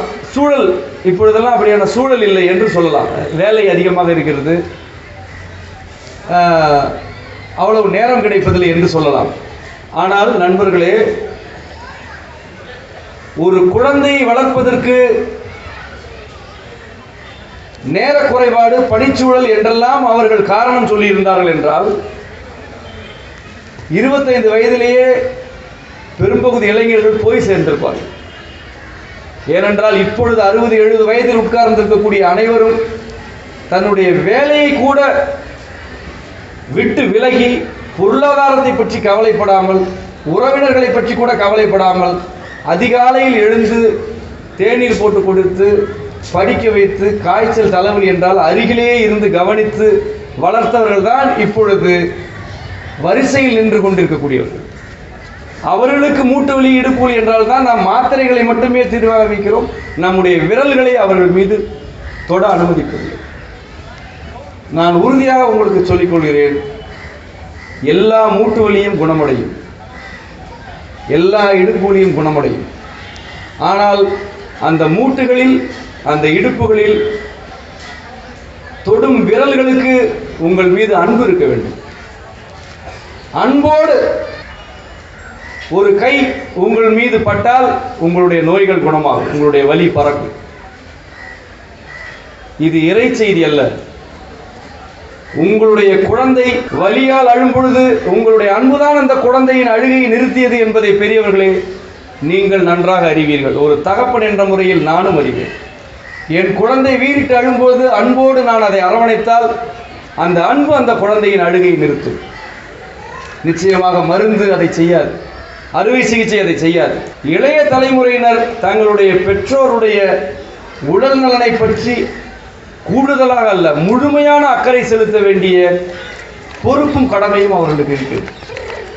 ஒரு பக்கம் பார்த்தால் பேரப்பிள்ளைக்கு உடம்பு முடியவில்லை என்றால் அதற்கு தனியாக மருத்துவ பட்டியல், பிள்ளைக்கு தனியாக மருத்துவ பட்டியல், மருமகளுக்கு தனி, மகனுக்கு தனி, பெரியவர்களுக்கு தனி என்று துறை வாரியாக பிரித்து மருத்துவர்கள் தான் வலியை போக்குவார்கள் என்ற மாயை இங்கே கட்டமைக்கப்படுகிறது. நிச்சயமாக இல்லை. மனிதர்கள் ஒருவர் மீது ஒருவர் செலுத்தும் அன்பு போக்கும் வலியை எந்த மருந்து போக்காது. முதியவர்களுக்கென்று சில உணவு பழக்கங்கள் கட்டாயமாக இருக்க வேண்டும். முதியவர்களுக்கென்று தனியாக சமைக்கப்பட வேண்டும். முதியவர்களுக்கென்று தனியாக அறை ஒதுக்கப்பட வேண்டும். முதியவர்களுக்கென்று தனியாக கவனம் செலுத்தப்பட நிச்சயமாக வேண்டும். முதியவர்களுக்கென்று அவர்களுடைய உடல் வலி, மூட்டு வலி, இடுப்பு வலி போன்ற வலிகளுக்கென்று நம்முடைய மரபில் ஏராளமான தீர்வுகள் இருக்கின்றன. நான் இந்த உரையின் இறுதி பகுதியாக அதை குறிப்பிட்டுவிட்டு, ஏனென்றால் எவ்வளவுதான் பேசினாலும் நடைமுறைப்படுத்தக்கூடிய செய்திகள் இருந்தால்தான் அது காலத்தில் நிற்கும், அதுதான் சமூகத்திற்கு பயன்படும். இப்பொழுது இருக்கக்கூடிய முதியவர்களுடைய பெரும்பான்மையினருடைய உடல்நல சிக்கல்களை ஓரளவு புரிந்து கொண்டவன், முழுமையாக இல்லாவிட்டாலும் ஓரளவு தெரிந்து கொண்டவன் என்ற அடிப்படையிலே முதியவர்களுக்கு நான் சில உணவு பழக்கங்களை பரிந்துரைக்க விரும்புகிறேன். எப்பொழுதும் சொல்வது போல, பசித்தால் மட்டும் உண்ணுங்கள், பசிக்காவிட்டால் சாப்பிடாதீர்கள். பசிக்காமல் சாப்பிட சொல்லி பேரப்பிள்ளைகளை துன்புறுத்தாமல் இருங்கள். பசிக்கும் பொழுது நீங்கள் உண்ணும் உணவு அதிகமான பருப்பும் அதிகமான புளியும் சேர்க்காததாக இருக்கட்டும். புளியும் பருப்பும் தேவைதான், ஆனால் இப்பொழுது நம்முடைய உணவு பழக்கத்தில் இவை அளவுக்கு அதிகமாக இருக்கின்றன. எனவே புளி, பருப்பு ஆகியவற்றை குறையுங்கள். பருப்பை குறைக்கும் பொழுது உடலில் இருந்து வாதம் குறையும். புளியை குறைக்கும் பொழுது உடலில் இருந்து பித்தம் குறையும். புளிக்கு பதிலாக தக்காளி சேர்த்துக் கொள்ளலாம். நாட்பட்ட இடுப்பு வலி, மூட்டு வலி தொல்லைகளில் இருப்பவர்கள் எல்லாம், அல்லது செரிமான சிக்கலில் இருப்பவர்கள், மலச்சிக்கலில் இருப்பவர்கள் எல்லாம் தினசரி ஏதாவது ஒரு ரசம் வைத்து குடிக்க வேண்டும். தமிழில் அதை சூப் என்பார்கள், ஆங்கிலத்தில் அல்லது ஸ்பானிஷ் மொழியில் அதை ரசம் என்பார்கள். ஏதாவது ஒரு ரசம், ஏதாவது காலையில் ஒரு வீட்டில் காலையிலேயே ஒரு, இதுதான் இளைய தலைமுறையினர் மூத்தவர்களுக்கு செய்ய வேண்டிய உதவி. ஏதாவது ஒரு ரசம் அவர்களுக்கு வைத்துக் கொடுக்க வேண்டும். ஒரு ரசம் கொதிக்க வேண்டும். முருங்கைக்கீரை, முருங்கைக்காய் இரண்டையும் போட்டு ரசம் வைக்கலாம். உன்னதமான மருந்து. முதியவர்களுக்கு மிகப்பெரிய தொல்லைகளை எல்லாம் இது நீக்கக்கூடியது. அன்றாடம் குடிப்பது முருங்கைக்கீரை, முருங்கைக்காய். முருங்கைக்கீரை ஒரு கைப்பிடியும் முடக்கத்தான் கீரை ஒரு கைப்பிடியும் சேர்த்து போட்டு ரசம் வைப்பது. ஒரு நாளைக்கு முருங்கைக்கீரை, முருங்கைக்காய், ஒரு நாளைக்கு முருங்கைக்கீரை, முடக்கத்தான், ஒரு நாளைக்கு முருங்கைக்கீரை, அதோடு சேர்த்து வாழைப்பூ. இந்த வாழைப்பூ, முடக்கத்தான் இதெல்லாம் வாதத்தை நீக்கக்கூடியது, காற்றை நீக்கக்கூடியது. நான் ஏற்கனவே அந்த விகடன் தொடரில் இதை பற்றியெல்லாம் எழுதியிருக்கிறேன், வாழைப்பூ பற்றியெல்லாம். இப்படி முருங்கையை சேர்த்து ரசம் வைப்பது, அன்றாடம் வைத்து ஒரு நாளில் அவ்வப்பொழுது ஒரு அரை கோலை கொஞ்சம் கொஞ்சமாக குடித்து கொண்டே இருந்தால், சோர்வாக இருக்கும் பொழுது கொஞ்சம் பருகுவது. இப்படி பருகுவது உடலில் செரிமான சிக்கலை முதலில் நீக்கிவிடும். நன்றாக பசி எடுக்கும், நன்றாக செரிக்கும். மலச்சிக்கல் நீங்கிவிடும். காலப்போக்கில் மலச்சிக்கல் நீங்கிவிடும். செரிமானம் சரியாகிவிட்டால் மலச்சிக்கல் நீங்கிவிடும். உடலுக்கு தேவையான ஆற்றலை இந்த ரசம் வகைகள் எல்லாம் அன்றாடம் கொடுக்கக்கூடியது. அதாவது உங்களுக்கு அந்த சோர்வு, களைப்பு ஆகியவையெல்லாம் நீங்கும். அதன் பிறகு குறைந்தபட்சம் வாரத்திற்கு ஒரு நாள் கட்டாயமாக வாழை தண்டு சேர்த்துக்கொள்ளும். வாரத்துக்கு ஒரு நாள், அதிகமாகவும் கூடாது, குறையவும் கூடாது. வாழைத்தண்டு மதிய உணவில் ஒரு கைப்பிடி ஒரு நபருக்கு போதுமானது. வாழைத்தண்டு சேர்த்துக்கொள்வது, பாகற்காய் சேர்த்துக்கொள்வது, ஏற்கனவே சொன்னபடி வாழைப்பூ சேர்த்துக்கொள்வது. எப்பொழுதுமே நன்கு பசித்த பிறகு மட்டுமே. இளம் பசிக்கு சாப்பிட வேண்டாம். இளம் பசிக்கு ஏதோ கஞ்சி குடிக்கலாம், அல்லது கொஞ்சமாக சாப்பிட்டு எழுந்து விடலாம். ஒரு நாளைக்கு ஒரு வேளையாவது நன்றாக சாப்பிட வேண்டும். பெரும்பாலும் பகல் உணவு அப்படி அமைந்து விட்டால் நல்லது. நன்றாக சாப்பிடு. காலை வேளையில் ஏதாவது கஞ்சி குடித்து விடுவது. கஞ்சியும் சீர்தானிய கஞ்சி, சாமை, திணை, குதிரைவாலி போன்ற சீர்தானியங்கள் எல்லாம் கஞ்சி வைத்து கொண்டால் காலை உணவு அதுவே போதும். அரைதிட உணவே காலைக்கு போதுமானது. அதிலும் சீர்தானியங்களை கஞ்சியாக வைத்து கொடுத்தால் செரிமான சிக்கலும் வராது, உடலுக்கு தேவையான ஊட்டமும் கிடைக்கும். வாரத்துக்கு ஒரு நாளாவது பிரண்டை துவையலை சேர்த்துக்கொள்வது. இரவு நேரத்தில் இட்லி, இடியாப்பம் போன்றவற்றை கூடுதலாக பயன்படுத்துவது. இந்த மாதிரியான உணவு பழக்கங்களுக்குள் நீங்கள் மாறும் பொழுது உங்களுடைய உடலில் அடிப்படையாக செரிமான சிக்கல் நீங்கும். செரிமான சிக்கல் நீங்கிவிட்டாலே உடலின் பல நோய்கள் விலகிப்போம். அதன் பிறகு உங்களுடைய மூட்டு வலிகளுக்கு அன்றாடம் ஒத்தடம் கொடுக்கும் பழக்கத்தை கடைபிடிக்கும். உங்களுடைய பிள்ளைகளை கொடுக்க சொல்லுங்கள். இளைய தலைமுறையினர் மூத்தவர்களுக்கு அவருடைய கை கால் பிடித்து விடுவது, ஒத்தடம் கொடுப்பது போன்ற வேலைகளை செய்ய வேண்டும். இதெல்லாம் நம்முடைய ஒரு மனிதராக இருக்கக்கூடிய கடமை. இதெல்லாம் பிள்ளையின் கடமை என்று கூட வரையறுக்க வேண்டும். மனிதராக சக மனிதனுக்கு கால் வலிக்கிறது என்றால் கால் பிடித்து விட வேண்டும். அன்றாடம் ஒத்தடம் கொடுப்பது. மூட்டுகளில் வீக்கம் இருந்தால் மூட்டுகளில் ஒரு துணியை சுருட்டி கொண்டு மெழுகுவத்தியிலே காட்டி துணியை லேசாக சூடு செய்து ஒத்தடம் கொடுப்பது. அது அவ்வளவு இதமாக இருக்கும். நாள் காலப்போக்கில் மருந்து மாத்திரைகள் எல்லாம் சாப்பிடாதவர்களாக இருந்தால் முற்றிலும் அந்த வீக்கமெல்லாம் குணமாகும். இந்த உணவு பழக்கம் ஒத்தடத்திலே குணமாகும். ஒத்தடம் என்பது மிக முக்கியமான மருத்துவ முறை தான். அதை நீங்கள் பிசியோதெரப்பி தெரிந்தவர்களிடம் கேட்டு வேண்டுமென்றால், நான் அப்படி சொன்னால் அதுக்கு ஒரு மரியாதை இருக்கும். அதுக்கு ஆங்கிலத்திலே எனக்கு பெயர் தெரியவில்லை. ஒத்தடம் என்பது மிகச்சிறந்த மருத்துவ முறை. தவிடு ஒத்தடமோ அல்லது அரிசி ஒத்தடமோ அல்லது வெறும் துணியை சுருட்டி ஒத்தடம் கொடுப்பதோ, சூடு ஒத்தடம் முக்கியமானது. அதன் பிறகு உங்களுடைய வீடுகளில் இருக்கக்கூடிய இந்த பாறைகளை எல்லாம் ஒன்று நீக்குங்கள், அல்லது வீடுகளுடைய தளங்களில் தென்னை நார்களில் செய்யக்கூடிய தரை விரிப்புகளையாவது வாங்கி போடும், மேலே ஏதாவது துணியாவது விரித்து வைங்க. இந்த வெளிநாட்டு படங்கள் எல்லாம் பாருங்கள், வெளிநாட்டில் பல பேர் போய் வருகிறீர்கள், அவர்களெல்லாம் தன்னுடைய வீட்டு தரையை கதகதப்பாக வைப்பதற்கு அப்படித்தான் விரிப்புகளை பயன்படுத்துகிறார்கள். அதை பாற்ற அந்த நன்மையாக தெரிந்து கொள்ளலாம்.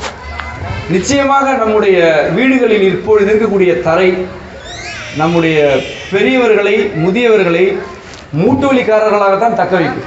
எந்த மருத்துவ முறைக்கு போனாலும், மருந்து மாத்திரை சாப்பிட்டாலும், இவ்வளவு குளிர்ச்சியும் இவ்வளவு சூடும் மாறி மாறி ஒரு உடலை தாக்கினால் அவர்கள் எலும்புகளில் வலி சரியாகவே ஆகாது, குணமாக வாய்ப்பு குறைவு. கழிவறைகளில் அவர்கள் வழுக்கி விழுந்து விடாத வகையில் கழிவறைகளை சொரசொரப்பாக வைத்திருங்கள். இதெல்லாம் நாம் செய்ய வேண்டிய நம்முடைய கடமை. எல்லாவற்றுக்கும் மேலாக கடினமான பணிகளில் முதியவர்களை ஈடுபடுத்தாமல் முதியவர்களை மரியாதையோடும் கண்ணியத்தோடும் நடத்தும். முதியவர்களை, பெரியவர்களை நாம் கண்ணியத்தோடு நடத்தினால் அந்த வினையின் தொடர்ச்சியாக நாம் கண்ணியத்தோடு நடத்தப்படுவோம். நாம் அவமதித்தால் நாம் அவமதிக்கப்படுவோம். இந்த வினை சுழற்சியிலிருந்து தப்பும் வல்லமை யாருக்கும் கிடையாது. ஆனால் அந்த அச்சத்திற்காக அல்ல, உண்மையிலேயே அன்பு வயப்பட்டு பெரியவர்கள் மீது அக்கறை செலுத்துங்கள், அவர்களை கண்ணியமாக நடத்துங்கள். முதியவர்களே, உங்களுடைய கடந்த கால வாழ்க்கை அனுபவங்களை எல்லாம் அசை போட்டு பாருங்கள். இன்றைக்கு நீங்கள் சிரிக்கிறீர்கள் என்றால் கடந்த காலத்தில் நீங்கள் சிலரை சிரிக்க வைத்திருக்கிறீர்கள் என்று அர்த்தம். இன்றைக்கு நீங்கள் அழுகிறீர்கள் என்றால் உங்களை அறியாமல் கூட சிலரை அழச் செய்திருக்கிறீர்கள் என்றும் அர்த்தம். இதுதான் வாழ்க்கை. அவரவர் வினைக்கான பலனை அவரவர் அனுபவித்துத்தான் தீர வேண்டும். இந்த புன்னகை, கண்ணீர் ஆகிய இரண்டு செய்திகளையும் உங்களுடைய பேர பிள்ளைகளுக்கு பக்குவமாக கற்றுக் கொடுங்கள். சக மனிதர்கள் மீது அன்பு செலுத்த கற்றுக் கொடுங்கள். பேராசைக்கு ஆட்படாமல் வாழ கற்றுக் கொடுங்கள். சக மனிதர்கள் மீது பொறாமைப்படாமல் வாழும் கதைகளை உங்கள் பிள்ளைகளுக்கு சொல்லுங்கள். ஒருவரோடு ஒருவர் போட்டி போட்டுக்கொண்டுதான் வாழ வேண்டும் என்று நீங்கள் சேர்த்துவிட்ட பள்ளிக்கூடங்கள் சொல்லித் தருகின்றன. அந்த பாடங்களை நீங்கள் திருத்தி எழுதுங்கள். நாம் எவருடனும் போட்டி போட வேண்டாம், எல்லோருடனும் இணைந்து வாழ முடியும் என்ற மனித தன்மையை, படைப்பின் அன்பை உங்களுடைய பேர குழந்தைகளுக்கு சொல்லிக் கொடுங்கள். எல்லாவற்றுக்கும் மேலாக பெரியவர்களே, உங்கள் மீது நீங்கள் முதலில் அன்பு செலுத்திக் கொள்ளுங்கள். உங்களுடைய உடல் நலன் மீது, உங்களுடைய மனநலன் மீது நீங்கள் அன்பு செலுத்துங்கள். உங்கள் மீது தேவையில்லாத பணிகள் சுமத்தப்பட்டால் உங்கள் பிள்ளைகளாக இருந்தாலும் அந்த பணிகளை செய்ய மறுத்து விடுங்கள். உங்களுக்கு அவமானம் நேர்ந்தால் அந்த அவமானத்திற்கு எதிராக பேசுங்கள். மனதளவில் இந்த அவமானம் எனக்கு வேண்டாம் என்று விரும்புங்கள். எந்த சூழலிலும் உங்களுடைய முதுமை காலத்தில் அவமானங்களையும் துன்பங்களையும் நீங்கள் சந்திக்க வேண்டாம். அது படைத்தவருடைய விதி அல்ல, நாம வகுத்து கொண்ட சமூகத்தின் விதி. இந்த சமூகத்தின் விதியை நாம் மாற்றி எழுத வேண்டும். உங்களை நீங்கள் விடுதலை செய்து கொள்ளுங்கள், எதிர்கால சந்ததியையும் விடுதலை செய்யுங்கள் என்று உங்களிடம் கேட்டுக்கொண்டு இந்த உரையை முடிக்கிறேன். நன்றி, வணக்கம்.